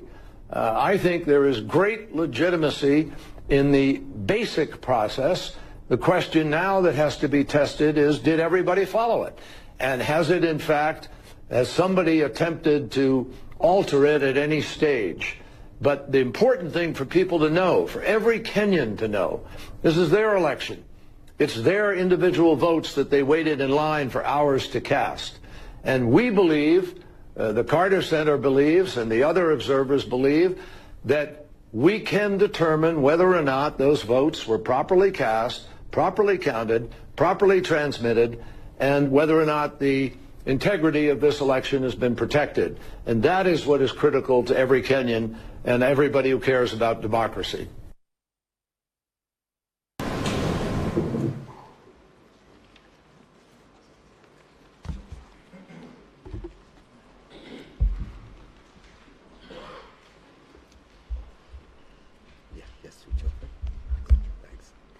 My Lords, from that interview, my Lords would have observed that Mr. Kerry was in the company of over 400 international observers. It was their observation that the vote, the integrity of the vote was protected, and that is a constitutional requirement, protect the integrity of the vote. My Lords, agents were present. Agents agreed to the tally at the polling stations. The percentage of the agents has been tabulated or indicated in the e-log report is over 90%. And very important, my Lords, if there is any problem with transmission of the Form 34A, one simply goes back to the manual 34A, because as our Court of Appeals said, it is the primary document. So we shouldn't have a contest on transmission. We should have a contest, if any, on the numbers in 34A, because those numbers can only speak one voice. You cannot therefore found a presidential petition, engage the apex court on questions of transmission, because transmission at the end of it all is a conveyance. It is not an originator.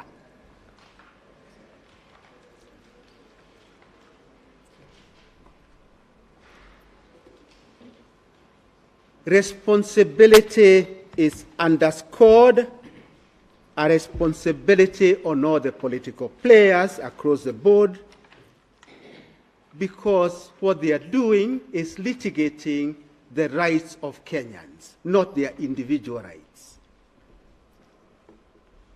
My Lords, given all that, would it be possible or would it be viable to challenge this outcome on the basis of infractions at municipal law level? We go to the infractions that have been advanced before you. My Lords, one of my learned colleagues for the petitioners took a lot of your time going through the affidavit of Dr. Oduo, in which a multitude, a whole litany of grievances are set out. Those grievances can be described or categorized into two groups. Group number one, contentions that for his candidate or for the petitioner, at one point he had 10 votes, but what was posted is 8, so a deduction of 2 votes. And for the third respondent who had 10 votes, he is increased 1 vote, and then it becomes 11 votes instead of 10. And he took that, a whole region, and very, very many paragraphs. The next category is the non-numerical category. The category where forms, he says, are not clear, or they are not signed by agents,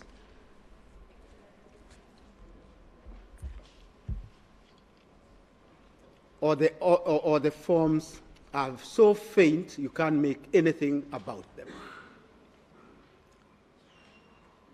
My lords, those are the complaints which are the basis upon which a very exaggerated with respect a submission was made that the elections were shambolic, and being shambolic, they should be declared invalid so that a re-election can take place.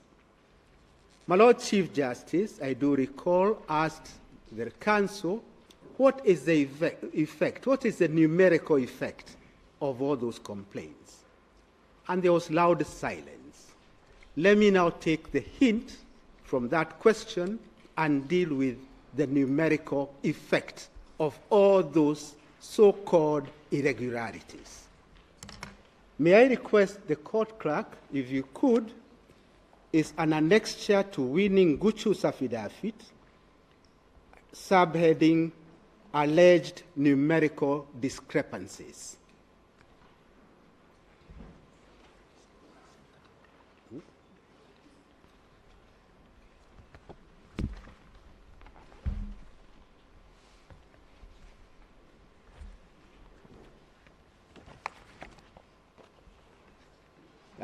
Maybe other judges as well, if you have copies.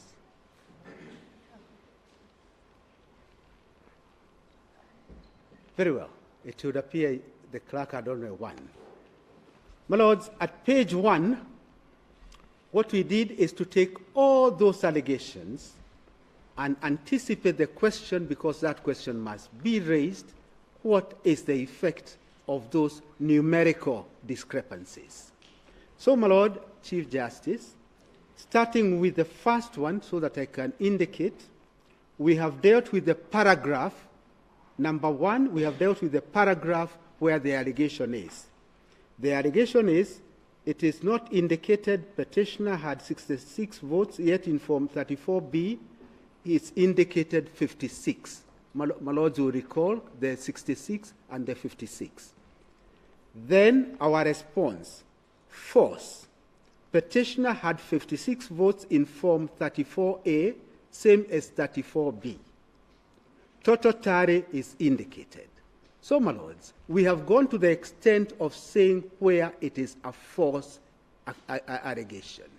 The allegation that the petitioner had 66, and then that was reduced to 54, is a false statement of fact. And then we have dealt with it all the way to the end. And at the end, because at the end of it all, we ought to be looking at what numerical difference.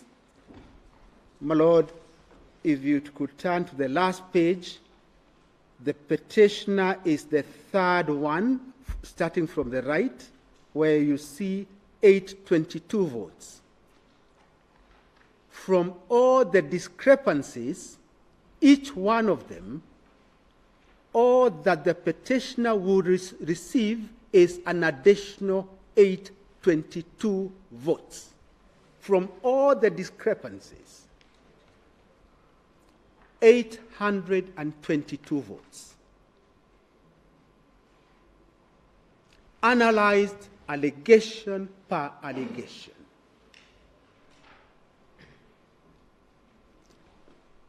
Then the third respondent is the candidate with 974.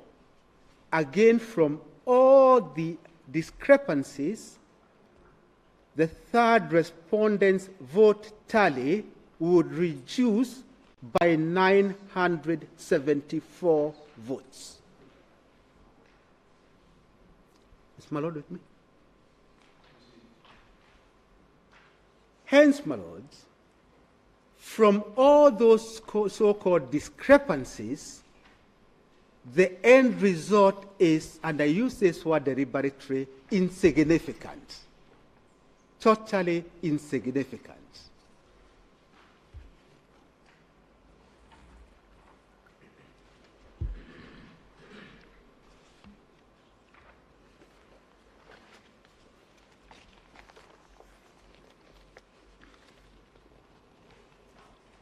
My lords, in the fullness of time, you will see how many are false allegations and how many are true allegations. Where it is a true allegation, my lord, we have tabulated it for the petitioner for the benefit of this court. We have done that which the petitioner had a duty to do, which is say these are the irregularities, but demonstrate numerically what do they read to. My lord, we now go to the non-numerical discrepancies.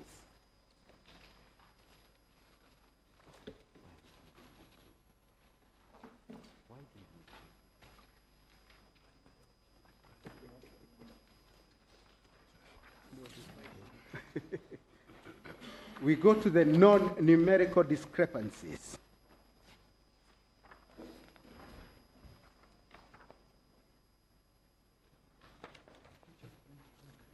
And against the non-numerical discrepancies, that goes hand in hand with a document, the bigger no, the bigger one, yeah. It goes hand in hand with this other document, analysis of alleged non-numerical discrepancies, because we had to give, to place before you the documents themselves.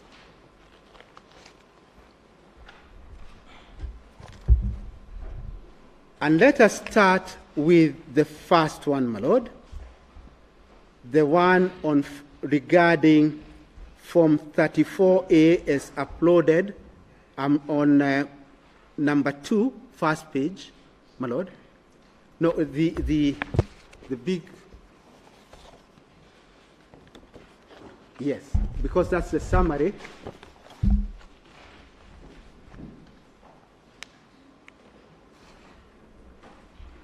Yes, we go to number 2. In paragraph 139, the contention is Form 34A as uploaded in the Commission's portal are not clear or legible. Our response is false and true. The form attached are clear and legible. This is in Mombasa, Jomvu, Miritini, World Bank. Where do we get that document? We go to this bundle. Yes? Yeah, oh good. My Lord Chief Justice has it. And then the first page is about paragraph 139. Write the first page, paragraph 139.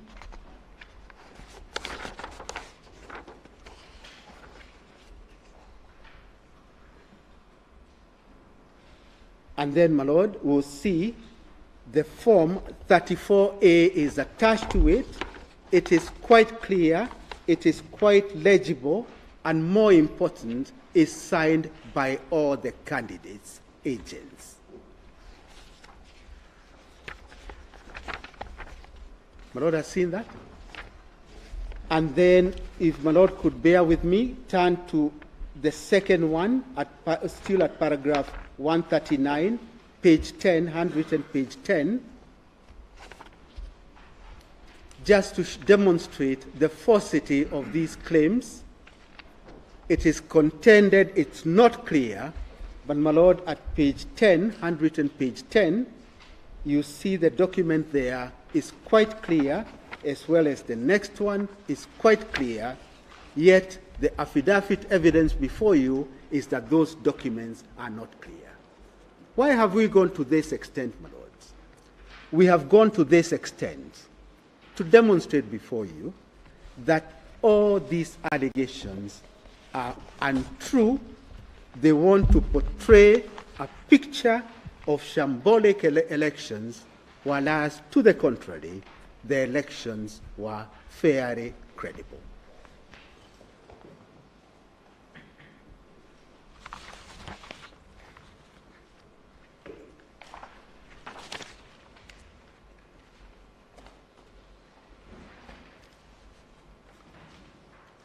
And despite having presented this evidence before you, it was quite shocking for my legal team to sit in court and listen to these accusations one after the other about 66 votes being reduced to 54, whereas we have presented all the evidence before the court and served our learned friends so that they could, so to speak, reflect, have a self-referential moment and see whether they want to advance that theory anymore.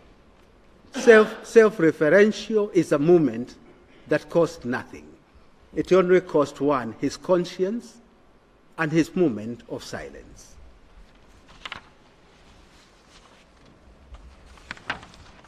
My lords, why did I use the term insignificant? I use the term insignificant because of the results that were declared.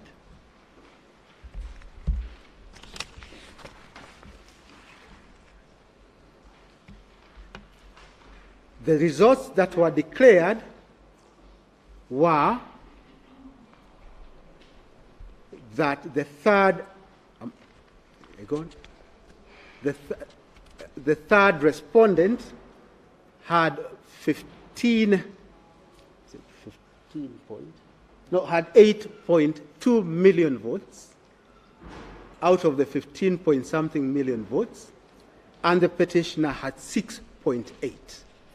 The difference, quantitative difference, was 1.4 million votes, approximately. I say approximately because there will be a few thousands and a few hundreds. But let me deal with rounded figures because it will be easier. A difference of 1.4 million is significant. It is a difference that shows the will of the Kenyan electorate. And when one compares with the numerical differences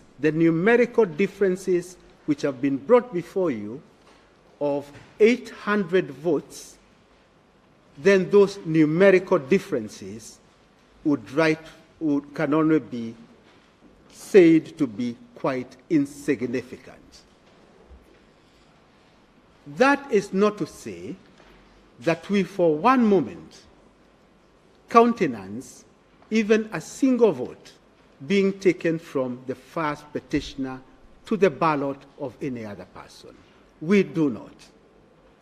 But we appreciate that is our fellow brothers and sisters who are doing this tallying process in very difficult circumstances. Circumstances which have received judicial recognition in our courts.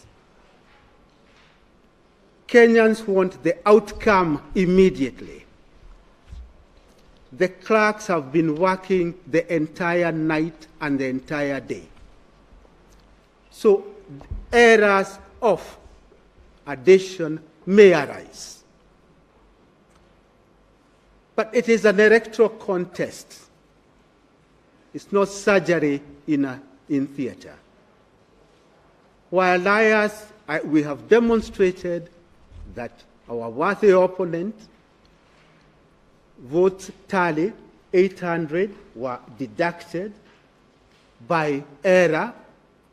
What must be said, my lords, and I want to say it as humbly and as firmly as I can, that was not at the instance of the third respondent. He had nothing to gain from an extra 800 votes. He would not even countenance such an error, but we accept. As a matter of fact, if a similar exercise was carried out for the third respondent, and we have carried it out, we lost about 2,000 votes. Some posted to the candidate just next to us. A place where my client had 100 votes is posted to Wainaina. and Wainaina has 0 vote, it's posted to my client. And those things do happen.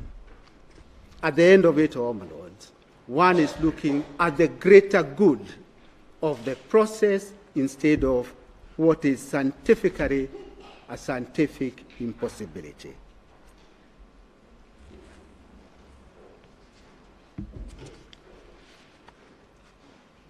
My lords, I move to the next point, which is a complaint on rejected votes. I would wish to associate myself with the submissions made by Ahmed Nasir.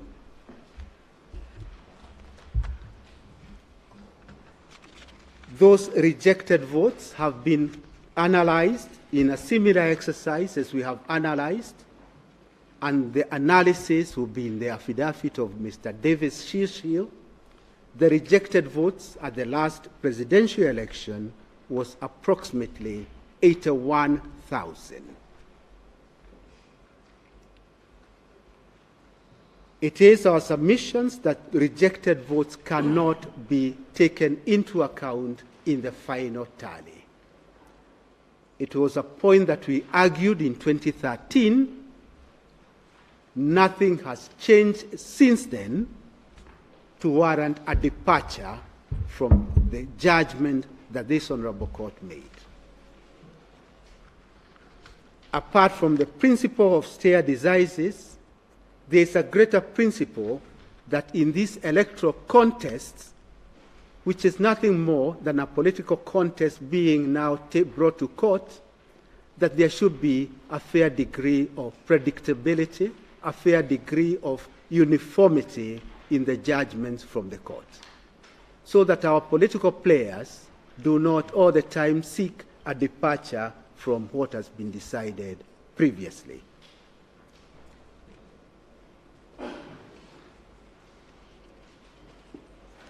My lords, the next point I would wish to deal with is about polling stations without adequate coverage. The coverage was either 3G or 4G.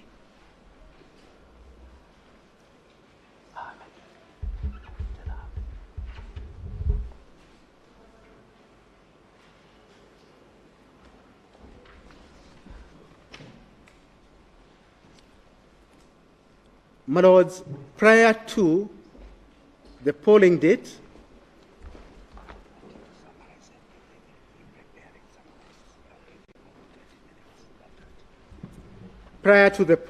my lords, it is common ground that political parties were informed, and Kenyans too were informed, about 11,000 polling stations which did not have adequate 3G or 4G network.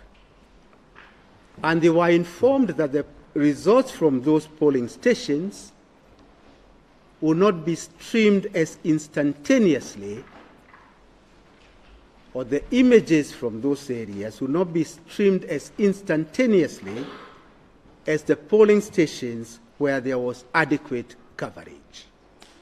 My lords, we must accept one thing, that these telecommunication players do go where there is good business for them. So in places where there isn't a lot of our brothers and sisters, they may not find it very lucrative to invest a lot of infrastructure. So there are indeed places in Kenya without 3G or 4G network. In those areas, my lords, it's not that the voters were disenfranchised. On the contrary, voting took place. The votes cast in those places are captured in the affidavit of Davis Shishil, and in total,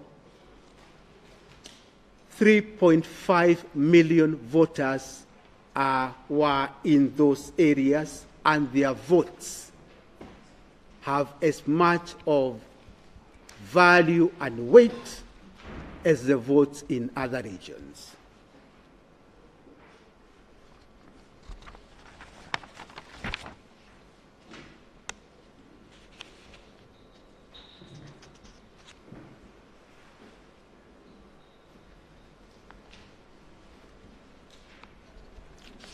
So, my lords, it cannot be, and it's not a legitimate argument to say that this election should be invalidated because of anything about the 11,000 polling stations. On the contrary, the voting on those areas took place and the votes were taken into account as the votes from all other regions.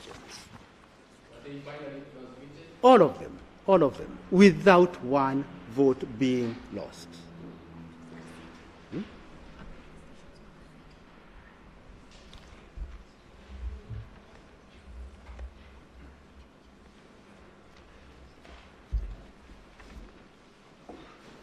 And that is why, if I could elaborate a little, my Lord Chief Justice, we are in agreement that the polling stations in Kenya are 40,883. And even in the video by the late gentleman from IEBC, he refers to 40,800. We are in agreement. And the figure of 40,883 includes the 11,000. So it is not that this is a different segment from other polling stations. They are the same. And that is why this repeated complaint becomes impossible to understand. Because since all these are polling stations with Form 34A, if there's a legitimate grievance, why not go to the primary document, look at the raw data in the original form, not even in a transmitted form, but original form, and go through all these 34As, do a national tally, and come up with a result.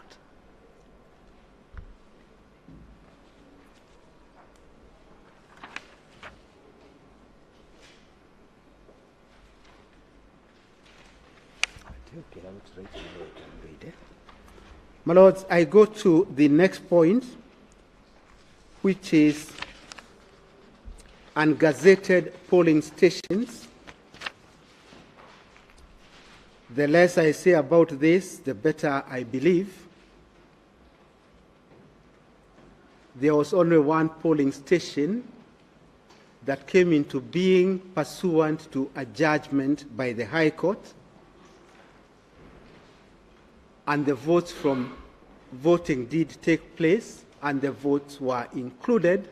And again, since it's a polling station, the votes do not in any way affect the difference, the quantitative difference between the two candidates. What I mean, my lord, is this is a polling station. The polling took place due to a High Court judgment. The decree is before you.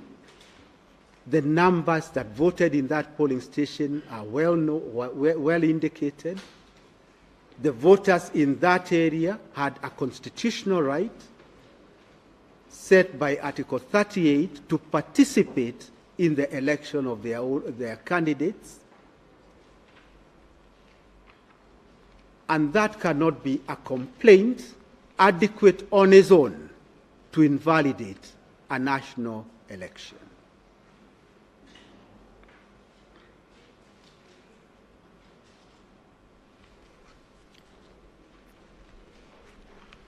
My lords, I have dealt with everything at a municipal law level, because one is dealing with transmission, one is dealing with tallying, complaints about 3G network and everything. My lords, all those do not come to the level of invalidating an election conducted in accordance with the Constitution, in our humble submission. I then move to the accusations against the third respondent.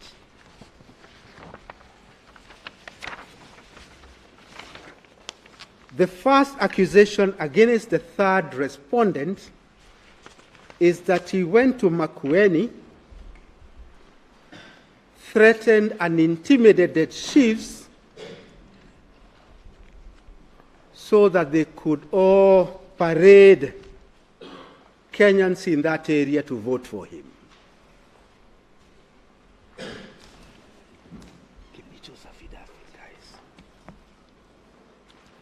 That allegation, my lords, has been dealt with incisively and decisively in an affidavit by Dr. Kibicho, who is the Principal Secretary, Ministry of Interior, in paragraphs 22 up to 25 of his affidavit.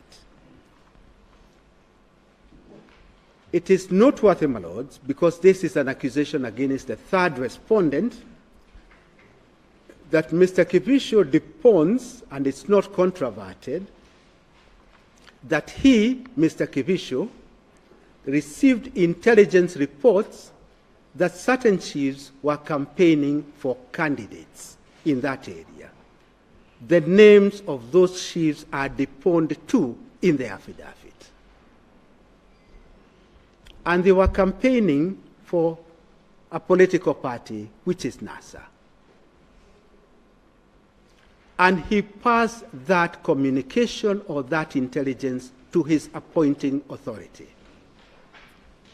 And when the third respondent was in that area, he actually told all public officers in very general terms that none should campaign for anybody, and not even himself. And when politicians take to the microphone and say, look, people less engaged will be here, this country is larger than all of us, let's not do politics, that is not a threat. It is what is expected of people in public office. The results in that area, my lord, tell the truth. One could look at the antithesis of the hypothesis that was put forward. First, petitioner garnered 301,000 votes from Makueni. 301,000 votes. Despite the so-called intimidation, my client received a paltry 27,000 votes. A small decimal of what the first petitioner received. So where is this intimidation? It is disproved by the results at the poll. It is disproved by the fact that no chief was suspended from duty. It is disproved by the fact that no chief has ever been terminated from employment.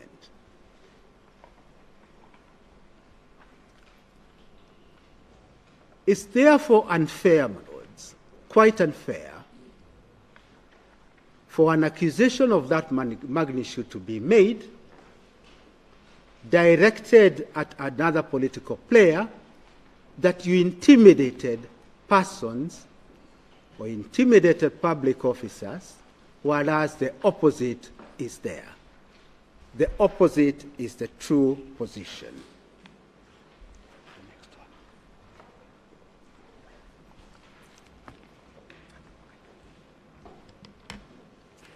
Still with the affidavit of the Principal Secretary, the next accusation is that the third respondent went to Kisii and Nyamira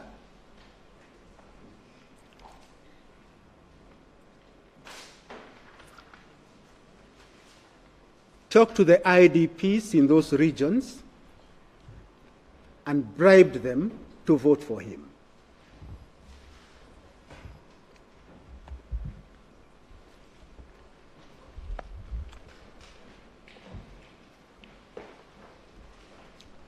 Those allegations, my lords, have been denied by Mr. Kibicho in his affidavit, starting from paragraph 6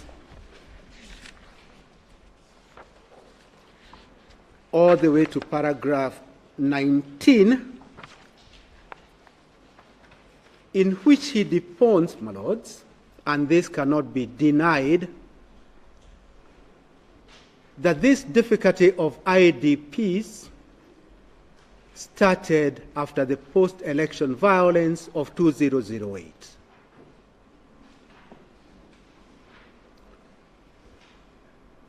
Successive governments have tried to resettle the victims. The current government in office, in its own budget, provided funds for the persons who had not been resettled. That budgetary provision, my lords, and this is quite important, received approval from the National Assembly. These are not funds taken away from somebody's pocket. It's the National Assembly that approved that budget. And as a continuous process, IDPs are resettled throughout the country.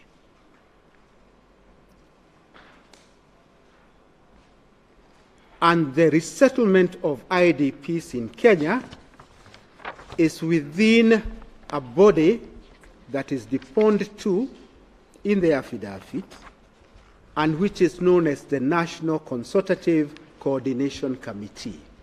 It is that body that disburses funds to the victims. National Consultative Coordination Committee. That is the body that gets funds. The funds are approved by National Assembly, and they are disbursed directly to the IDPs.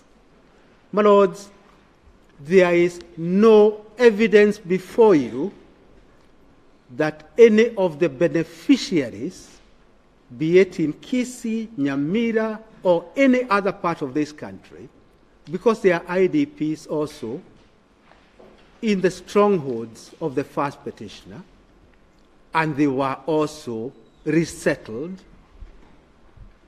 there is no evidence that any one of those beneficiaries was influenced by what he or she received as a resettlement from National Consultative Coordination Committee.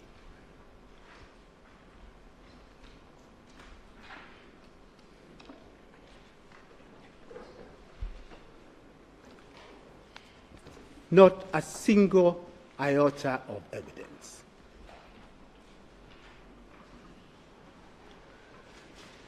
My lords, the next accusation, or before I deal with that, I leave that, there is indeed a direct authority that for any aspect to do with bribery or influence is got to be established that the inducement acted on the mind of the voter. Inducement acted on the mind of the voter and made the voter alter his decision. There can be an inducement, so to speak, in generic terms or in general. It's got to be an inducement that is specific and induces the voter to alter his mind. We shall make this judgment available to this honorable court before we rise. No, I understand we have already submitted. Sorry? This case is a high, let me get it. It's Andrew Elam against Mohammed Rahman from the High Court of Justice, Queen's Bench Division. Mohammed Rahman. Rahman.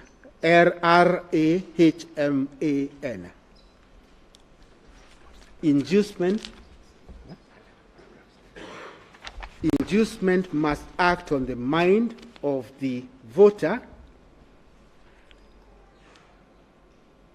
and must be operative at the material time.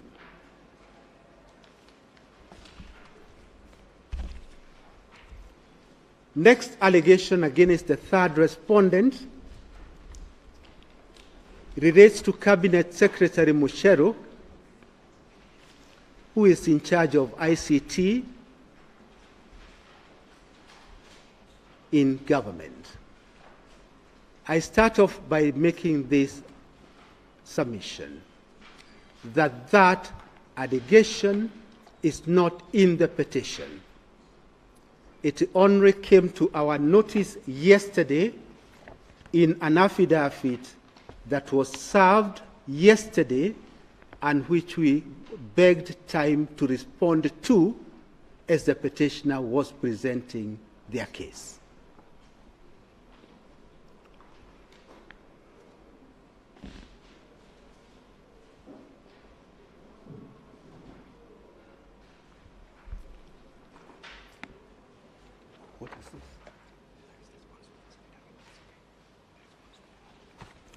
My lords, Mr.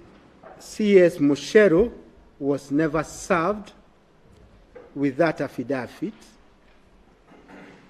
and within the limited period that we had, we were able to prepare, file, and serve an affidavit by Mr. Shishil, court-stamped 28 August 2017.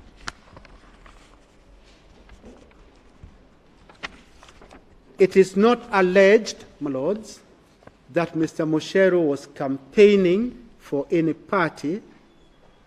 What is alleged is that he was interviewed and he said he is entitled. Is that correct? Yes, he said he is entitled to campaign. So the allegation is based on an answer to a question. And surely an offense cannot be made or the answer cannot be the charge sheet of an accusation of such magnitude. Mr. Mucheru indicated his view about political neutrality, and citing Leadership and Integrity Act, he indicated that as a CS, he is entitled to participate in the affairs of government, including making such campaigns or advancing government policy as necessary. So, my lords, in my submission, that complaint falls flat on its feet because it is ill-founded.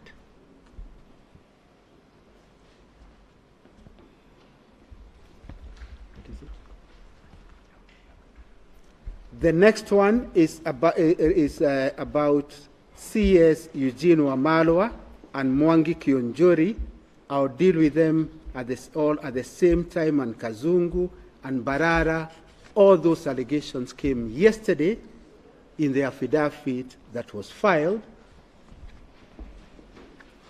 and those named persons were given no opportunity to respond to any evidentiary material that was presented. And I say this once again, those are not accusations or allegations that are in the petition.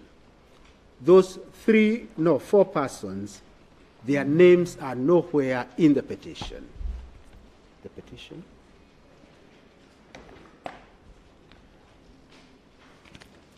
In the petition, my lords,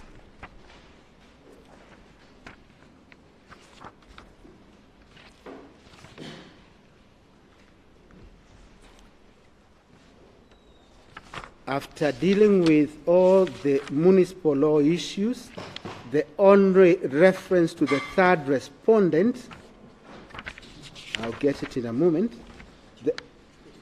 31.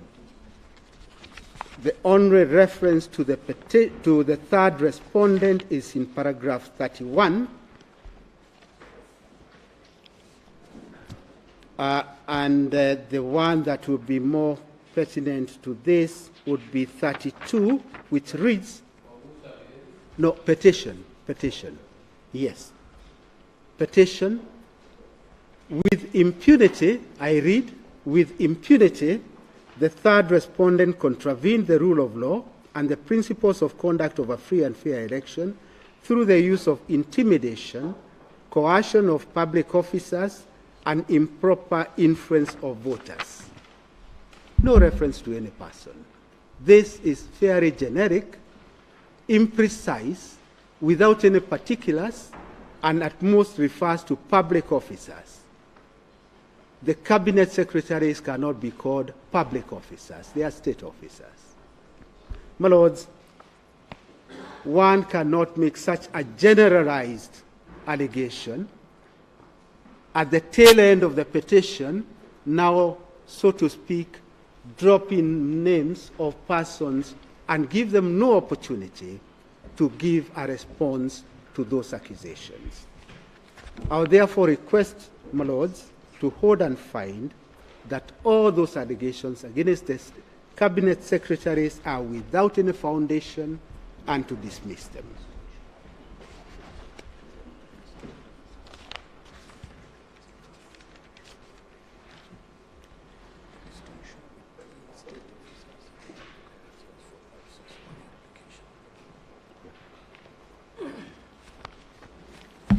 There is such a fundamental distinction between the public officers and their role and state officers.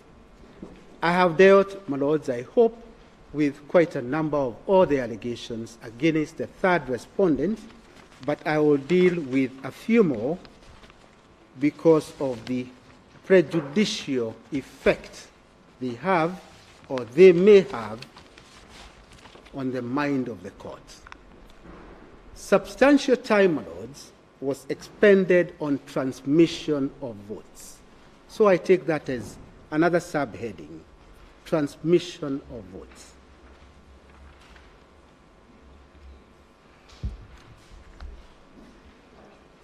It is common ground, my lords, that early this year, our National Assembly amended the Elections Act and infused it with technology as one of the methods that elections should be held.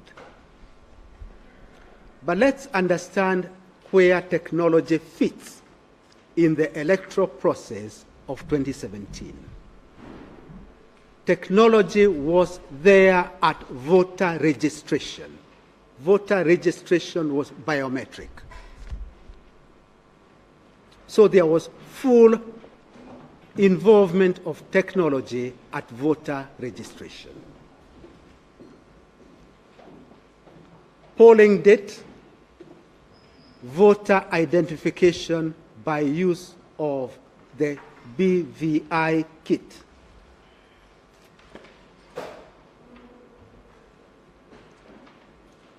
Where it failed, and it failed in certain circumstances, the complementary method was used. After that, the ballot paper was manually given to the voter.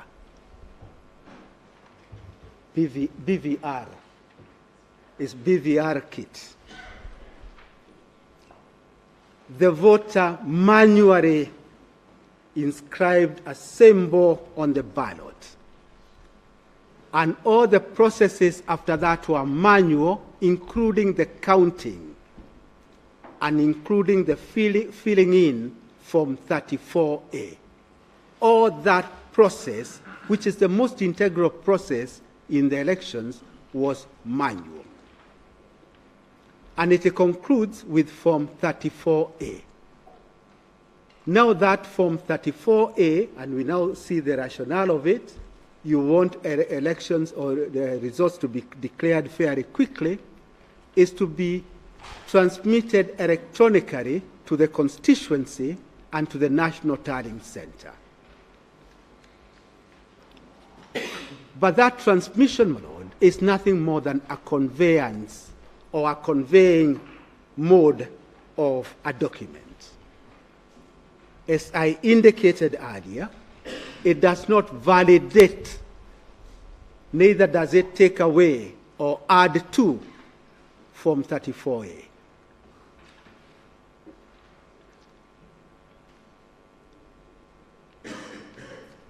because of its very insignificant weight, insignificant, my lord, because as we have seen, agents at the polling station signed the same forms. So each and every candidate will be able to know at the end of the day the number of votes the candidate obtained at every polling station. There's no magic in the transmission of Form 34A.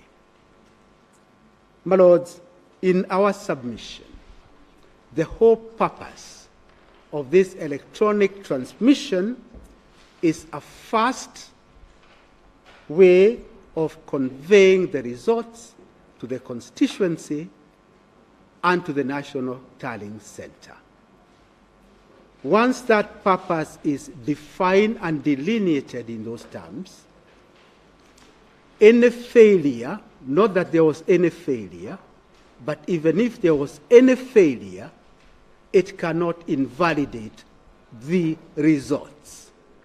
Not the results at the polling station, not the result at the constituency, not the result ultimately declared at the National Tallying Center. It will be stretching logic to an illogical conclusion to say because transmission failed at this point, then those results are declared, or all the results are declared invalid. I would therefore urge you, my lords, to hold that although there was no failure in transmission, even such failure in future cannot be the basis to invalidate an election which was otherwise constitutionally compliant with all the articles or all the operating articles of the Constitution.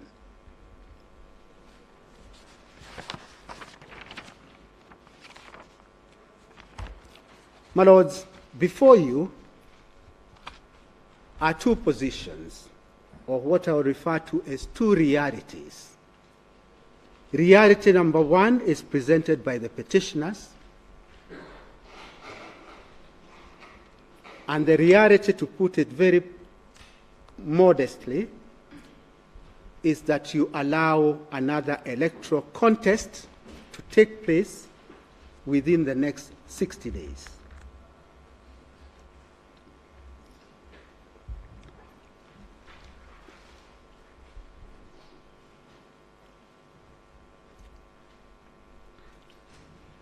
That reality, my lords, would mean that this nation, for the next 2 months, will be engaged in very, very contested political climate where all manner of utterances will be made. It will engage all of us for the next 2 months until the contest is held.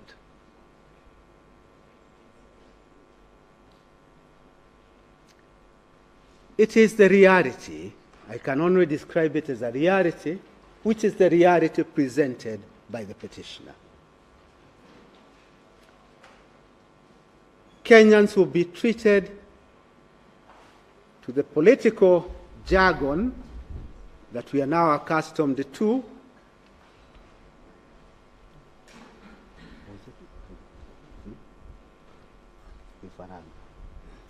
Attorney General reminds me, vifaranga via computer is one slogan. Doing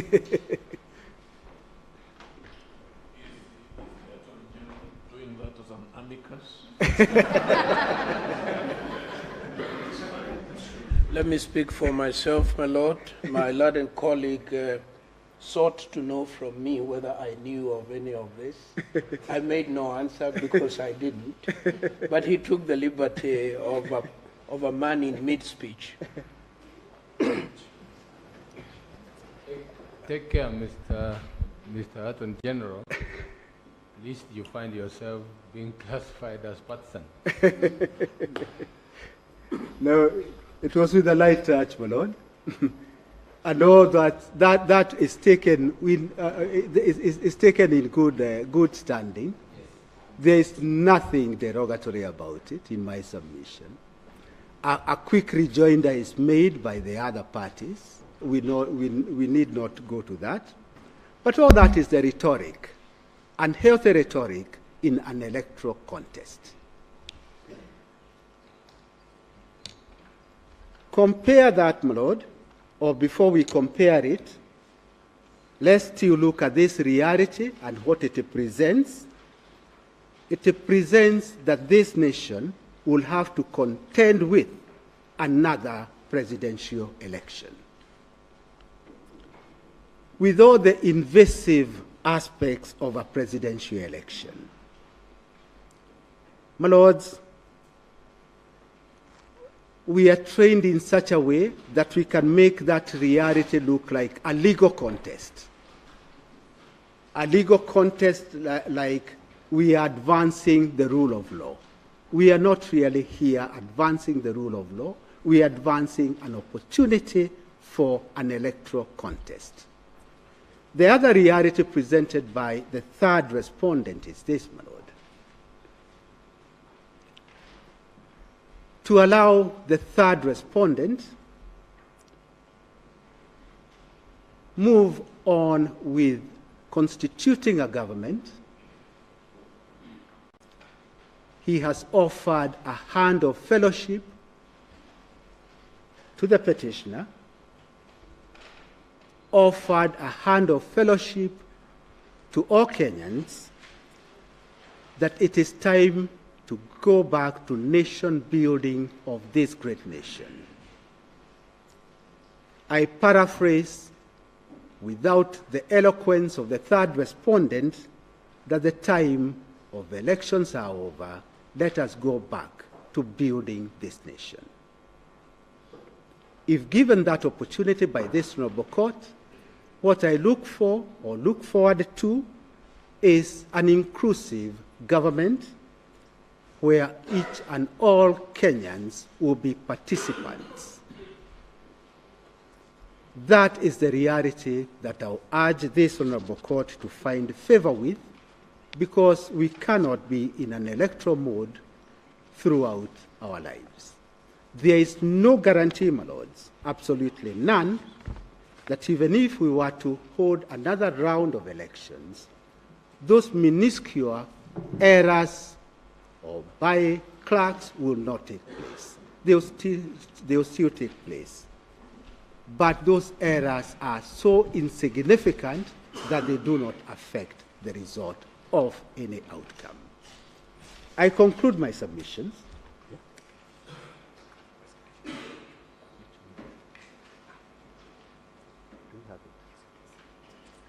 Yes, I am told by my assistants, my lords, that as regards, there was a complaint about there being such a big difference between the people who voted for in presidential elections as compared to people who voted for the other elections. Before we play the video, let me say this, that we have in the affidavit of Davis Shishil demonstrated that there are indeed peculiar Kenyan habits, even in voting. In certain areas, and we have identified 98, 94 areas, you will find that the outcome at one election was so high as compared to all the others. And that is nothing more than that the people in that area were, in all probability, voting for one candidate who was their favorite candidate. Say, for example, a member of parliament may get more votes in that area, more than even the governor or the president. Which one? Number two, before we play the video, is to show, my lords, that if you compare Jubilee Party election results for the post of governor or the post of senator or woman rep, members of parliament, you see that in all of them, the results are in the region of 53 to 60%. 53 to 60%. Okay. Now we'll show a short clip and then I'll be concluding.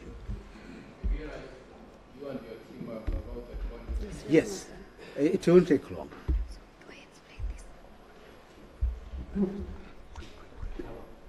Okay. It's not a clip. It's just a video. So for the presidential, that is what we have. Our client had 54.3%. Then we go down to the gubernatorial. He had 53.2%. And the next one is now the pattern. The one marked red represents Jubilee. We can see that it is more than half of the map of Kenya. And that explains the number of governors. Jubilee has 25 seats. We have KANU, which is an affiliate party, which has 1. That takes it to 26 seats. Way down to the Senate election results, we find that Jubilee Party has got 51.1%. The Senate election result, Jubilee, the voting pattern is as shaded, representing the 51%. Parliamentary election results, we find that the Jubilee Party has 48.6%, together with other affiliated parties as shown. Then we go to that is the total number of the positions. We go to the women representative. At the women representative, we have Jubilee having 55.3%.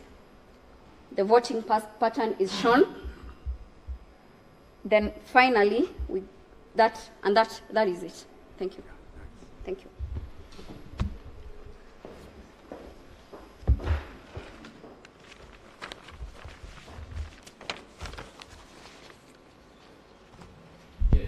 So, my lords, from all those results, and these are 6 elections held the same day, you will see, my lords, that the result for the president is not dissimilar, and that is the point I wanted to make, is not dissimilar from the results in the other 5 elections.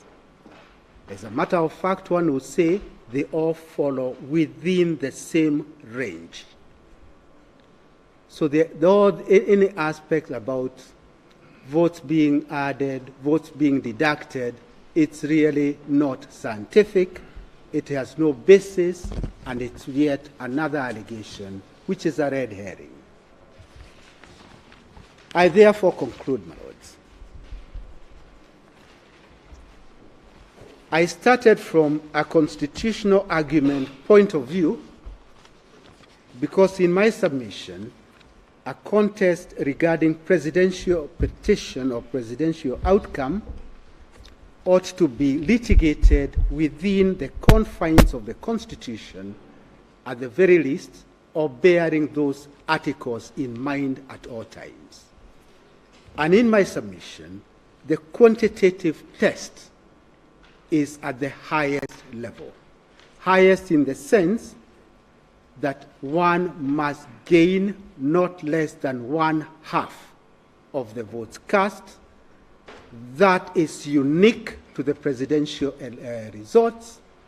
It's not similar to the other 5 results. In the other results, actually one who has even 21% or 20% or whatever percent could be declared the winner. Number 2, my lords, having demonstrated that elections were held within the expectation of the Constitution, it will be unfair, in my submission, to invalidate them for infractions which in factions we have demonstrated do not exist. And finally, my lords, that as regards the accusations against state officers, those allegations are without any basis whatsoever. They were not pleaded in the petition, and they cannot be, so to speak, added at the tail end of the hearing of this petition. My lords, my learned friend, Mr. Ahmed Nasir, will now conclude all the submissions that we have made.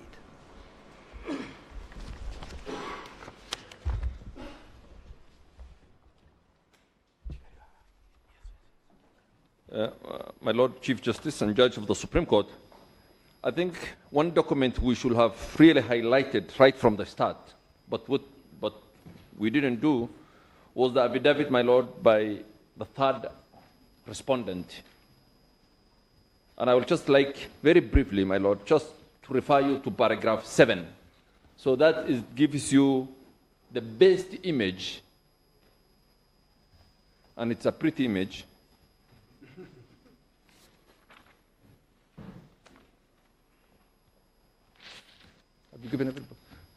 It's the best, but so that, my Lord, it gives you an image of how sweeping the victory of both the third respondent, his party was in all the 6 elections.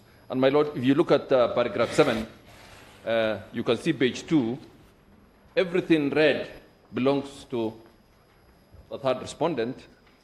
If you turn the next page, my learned friend has shown you the video, but this one provides a better picture so that you can really see how sweeping it is. If you look at page 3, my Lord, it is the governors. Then you can see the Senate again in red at page 4. Then you can see women representative. It is slightly even more when you come to women in time of how Jubilee was women-friendly. And then at page 6, my Lord, is the National Assembly, my Lord. So, my Lord, I think that's the point my learned friend emphasized, that there was nothing ordinary. It was not a case where the respondent wins the presidential election and he has 10 members of parliament. No. I mean, my Lord, Jubilee has the largest number of a single party since multi-party democracy was introduced in 1992. Its victory was that sweeping.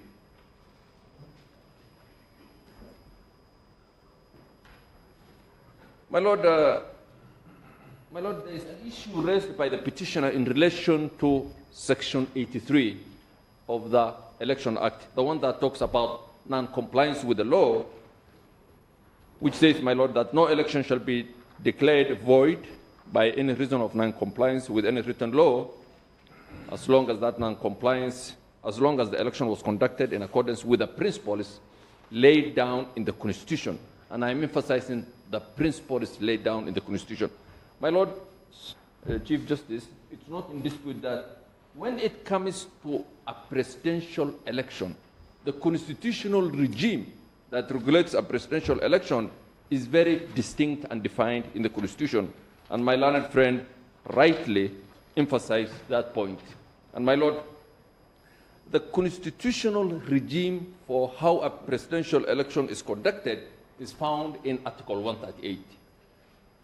So, my Lord, the principles referred to in Section 83 of the Election Acts are those principles that are captured in Article 138. And what are those? There are 4 principles, my Lord. 1, all registered voters must have an opportunity to vote, or all those who are entitled to vote.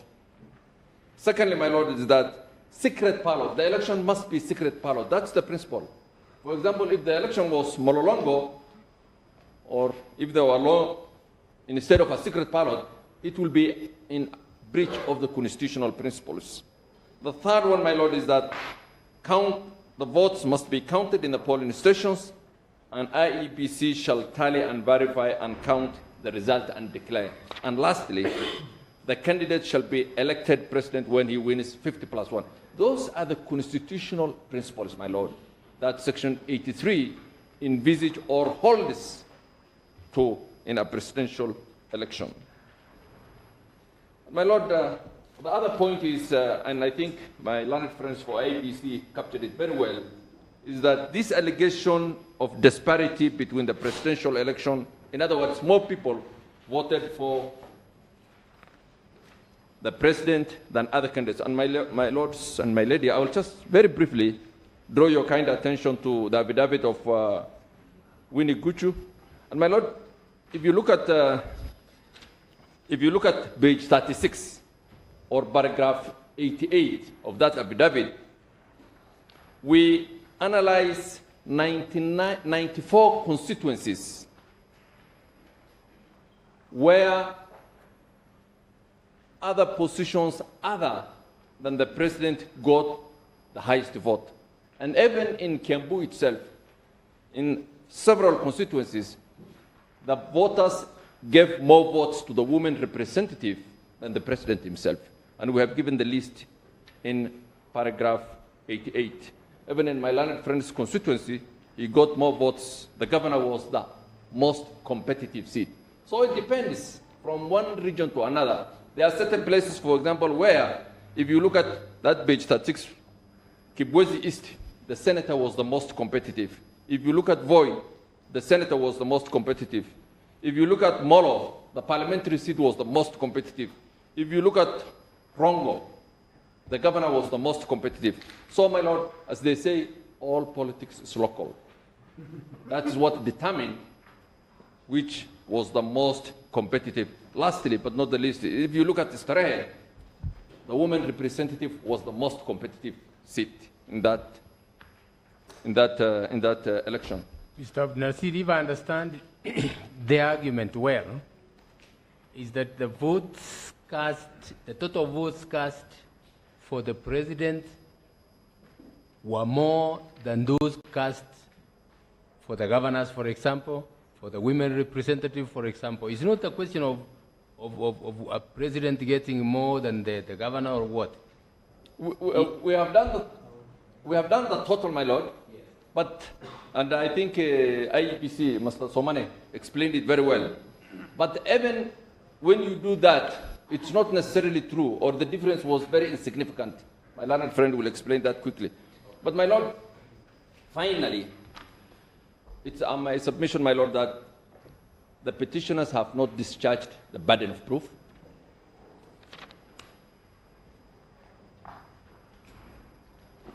That burden, my lord, because it has not been discharged, at no point during this trial did that burden shift to the third respondent. But my lord, that notwithstanding, and out of abundant caution, that suspender and belt approach, my learned friend has taken you through each and every allegation they have made, not to prove, but to show, my lord, that all those allegations were false, whether it's in relation to an gazetted polling station, whether it is in relation to the disparity between the presidential and electoral offices, and, my lord, any other averments that's contained in the petition. So, my lords, it's the prayer of the third respondent that, in light of the failure on the part of the petitioners to discharge the burden of proof, this petition should be dismissed with cost. And I pray that it be satisfied for two counsel.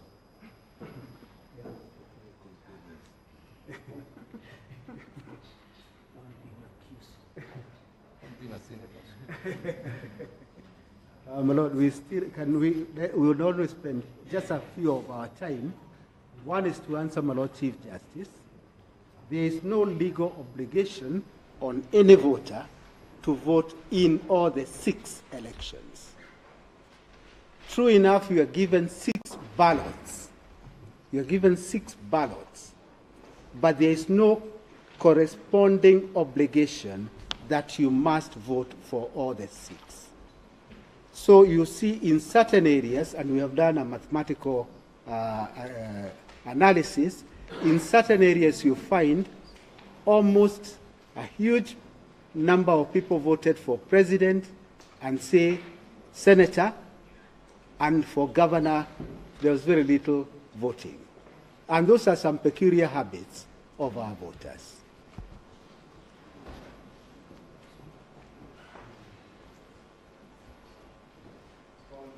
Yes. So in absence of a legal obligation, so there are some ballots really that do not count. My Lords, there is an issue that was raised by Senior Counsel Mr. Orengo yesterday, Senator Orengo, about barcodes. That some documents don't have a barcode. I had not anticipated that in the written submissions. Allow me to answer it in these submissions because it wasn't in their written submissions. About absence of barcode in certain of the forms. Mr. Ngata, just before you leave the question that voter is not obliged to vote for the 6 candidates. Yes. That is the position. Sorry? That will not be the position. About a legal obligation. A voter can vote for one candidate and not for the others. That's what you've told us. I am meaning a compelling obligation that you must tick. You are given the 6 ballots. You are given a place to go and vote. And since there isn't a compelling force, that's what I meant. You're saying the same thing? Oh, very good. Thank you. My question is, yes, how are the other ballot papers accounted for? Because at the point of getting the ballot paper, a voter gets 6, correct? Yes. And they choose to vote for MCA and not for anybody else, right? True. So what is the name given to the other ballot papers? For the president, is it spelled? Is it stray? Yes. Is it rejected? What is it? I wanted to handle those two, or one of my colleagues to handle those two together. That's why I was explaining the point, the point of the barcode raised by Senator Orengo and the question by my Lord Chief Justice, and invite one of my colleagues, Mr. Masharia, to answer both within a relatively short period of time.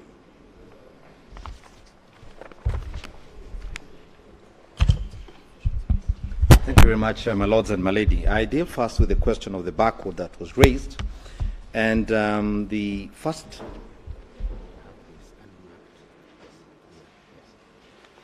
I deal first with the question of the barcode.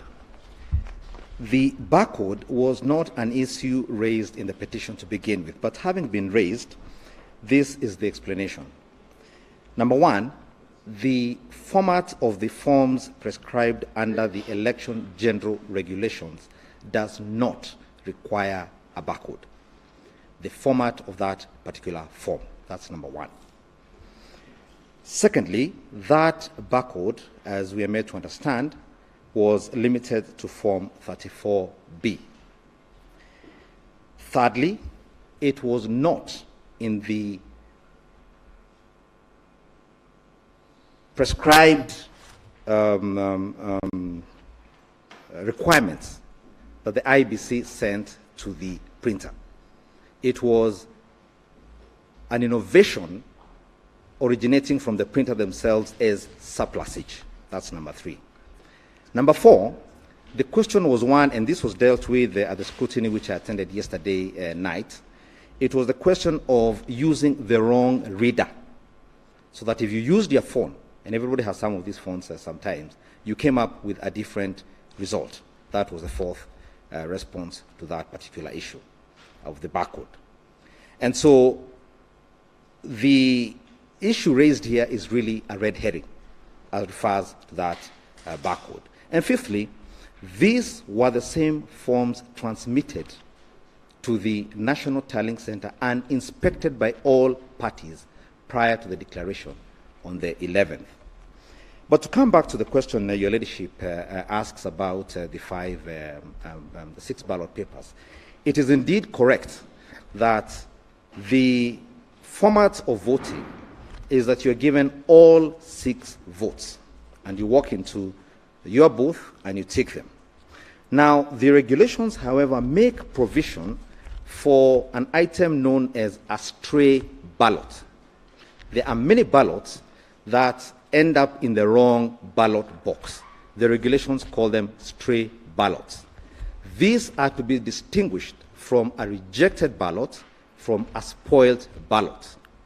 The same regulations require that the presidential election be counted first.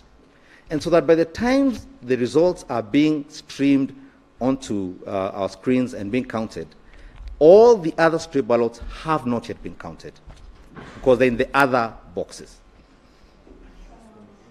Mr. Macharia. Yes, Your Ladyship.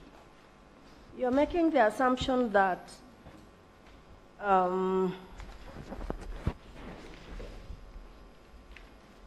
the voter votes for whatever candidate it is they want. Yes.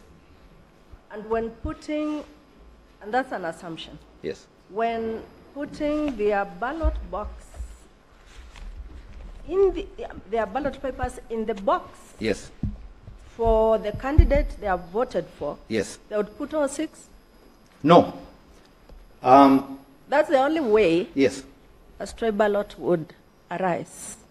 A stray ballot is one Yes. which is put in the wrong box. Correct. So, even though it is correctly marked, Yes. it is dropped in the wrong box. Correct. My question is this. Yes.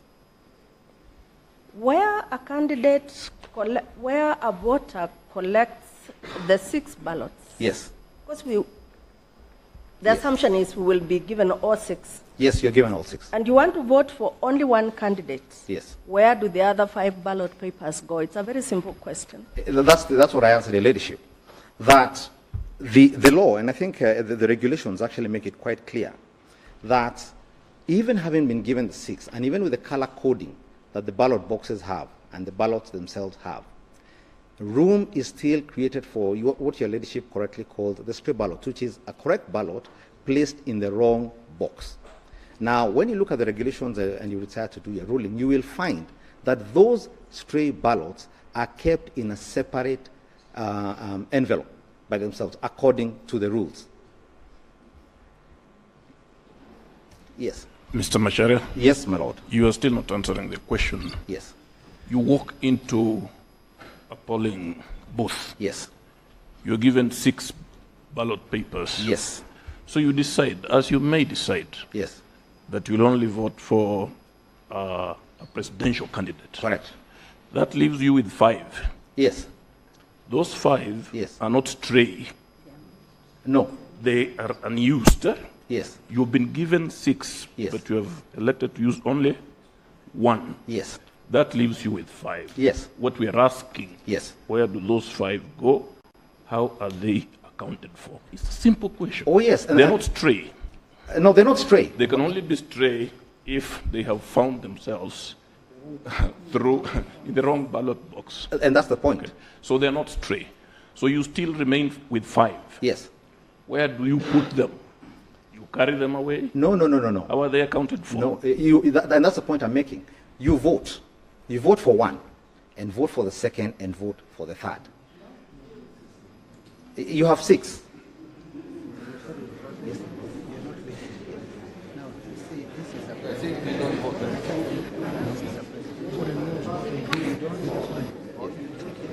You take all of them, then you yes. Let me explain again, as I understand the process. Order. Order, please.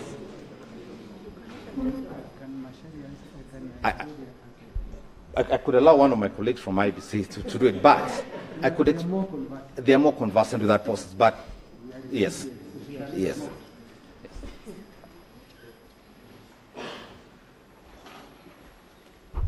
Please, my lord. The question that the court poses, my lord, the simple answer is this. There is a need, when you're given 6 ballot papers, you need to mark each and every one of those papers with your choice of the person that you're voting for.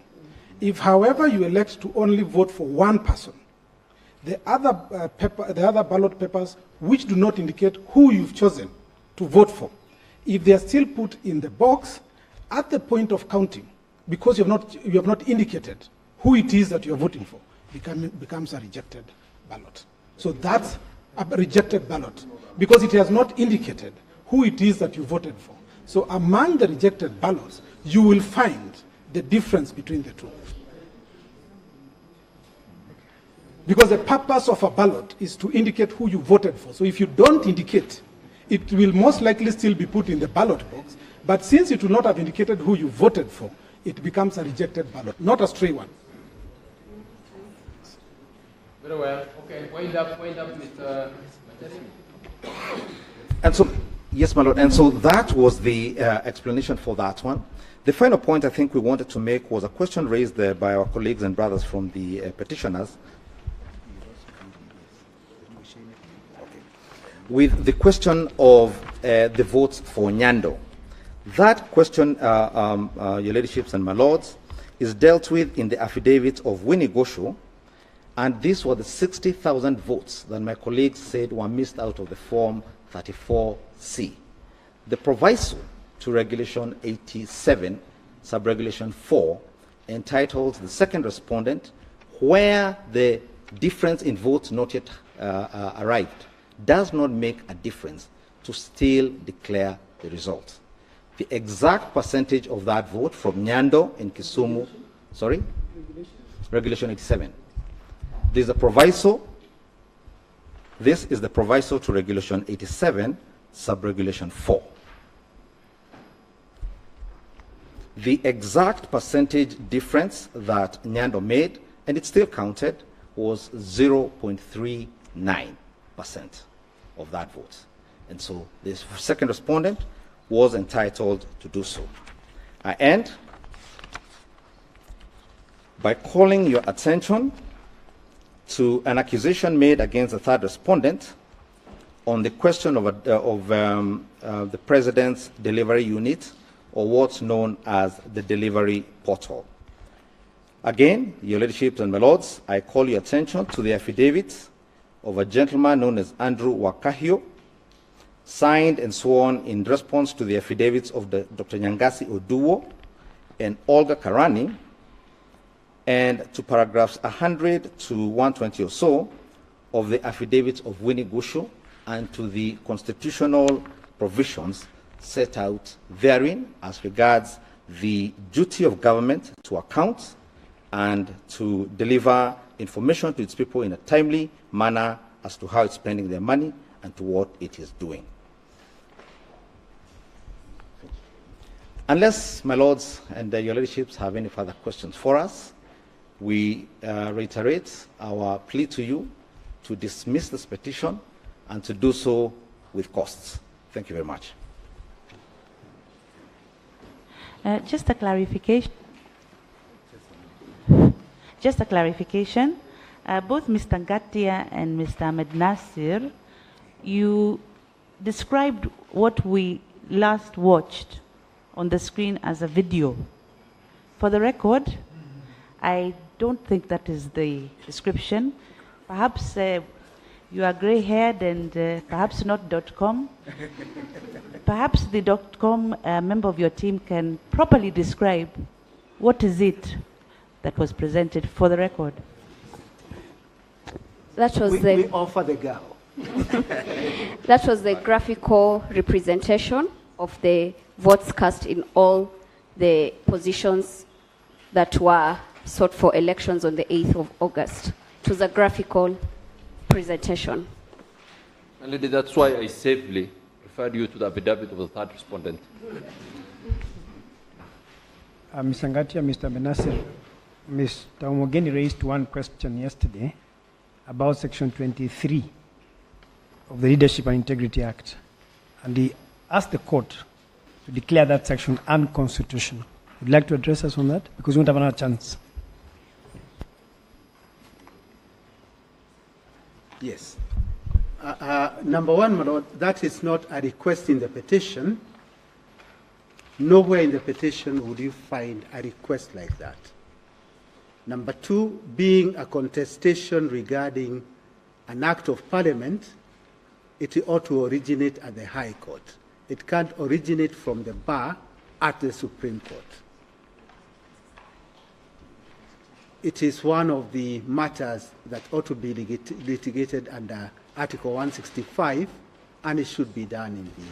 So without any exchange of pleadings, Omogeni, with all due respect, I think, was making a barb at it. It wasn't a serious request. My Lord, can I just add one point that, I mean, a petition under Article 140 is a single subject issue. You are to determine whether the third respondent was validly elected or not.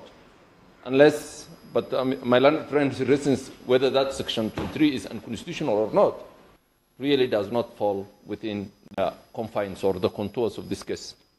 Thank you.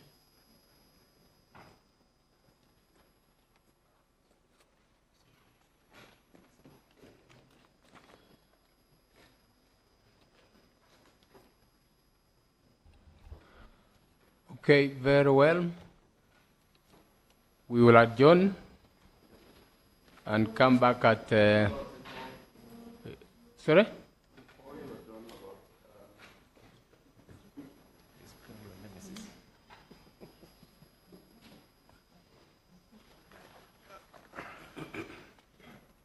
Yeah, Mr. Ranga? Yes, my lords, when you made the order that the judiciary staff be increased to undertake the process of scrutiny, we had a word with the registrar just outside, together with, in the presence of my learned friends, Mr. Mwite and Mr. Karori. And he was telling us, yes, they have added staff, but now the challenge is that the agents, because the parties were restricted to 2 agents per party, per every party to this petition. So they cannot be able to execute that work as quickly as possible. And we thought that if the court could allow each party to have an extra 3 agents, then the work would go faster. In fact, from the registrar, he was saying he could even upscale it to 200 members of staff of the judiciary to undertake that exercise. But I must say from the bar, since that time, there's been a lot of improvement in the work that is going on,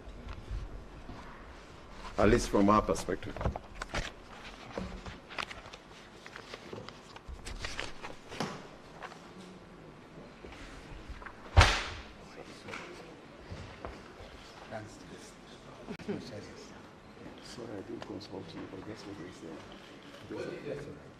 What is the view of the other parties? Increasing the representatives to speed up the work? Lord, I will indicate that in a moment, but can I also clarify that as far as the access is concerned, that has been resolved and the petitioner has been given access, and I think that the registrar of this honorable court should be able to bring a report within the timelines that the court gave. Access has been given. So that leaves us only with the issue of Forms 34As and Forms 34B. Yes. And because of your Lordship's directions that the staff be increased, the staff were increased, but now because of that increase in staff, perhaps the parties should be given the opportunity to be represented by slightly more agents. And I think about how many? Five as suggested is good. Your Lordship also asked a question, Her Ladyship, the Deputy President, on this unmarked. What happens to the 5 ballot papers if a voter decides to vote for only one candidate? And with your permission, I would wish my friend Karoli Kamau to perhaps draw the attention of the court. Sorry? To a regulation section. Ladies, I think it's important to just show that even the regulations envisage the situation where a voter might not mark the paper. And Regulation 77, which deals with rejection of ballot papers, says that at the counting of votes at an election, any ballot paper, E, that is unmarked, shall, subject to subregulation 2, be void and shall not be counted. So even the regulations envisage the possibility that a voter might not mark a ballot paper, and therefore that ballot paper shall be rejected and shall not be counted. So it actually envisages it. Okay. Yes. Okay. By consent of all the parties, we will vary our order 4 to allow each party to have 5 representatives. Is that okay, Mr. Orengo? Yes. That's okay, Mr. Muite? Yes, it is. I don't know about this. To speed up the third respondent, I don't know what their views are. Yeah. To speed up the process? Yeah, we have no difficulty with that. It's good. It's fine. That's fine. Okay, then we will adjourn for an hour. Come back at 3:30 and start with the interested party. You have 5 minutes.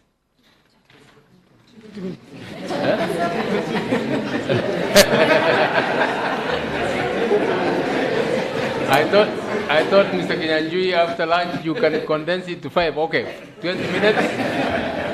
20 minutes, and then we will proceed. Thank you.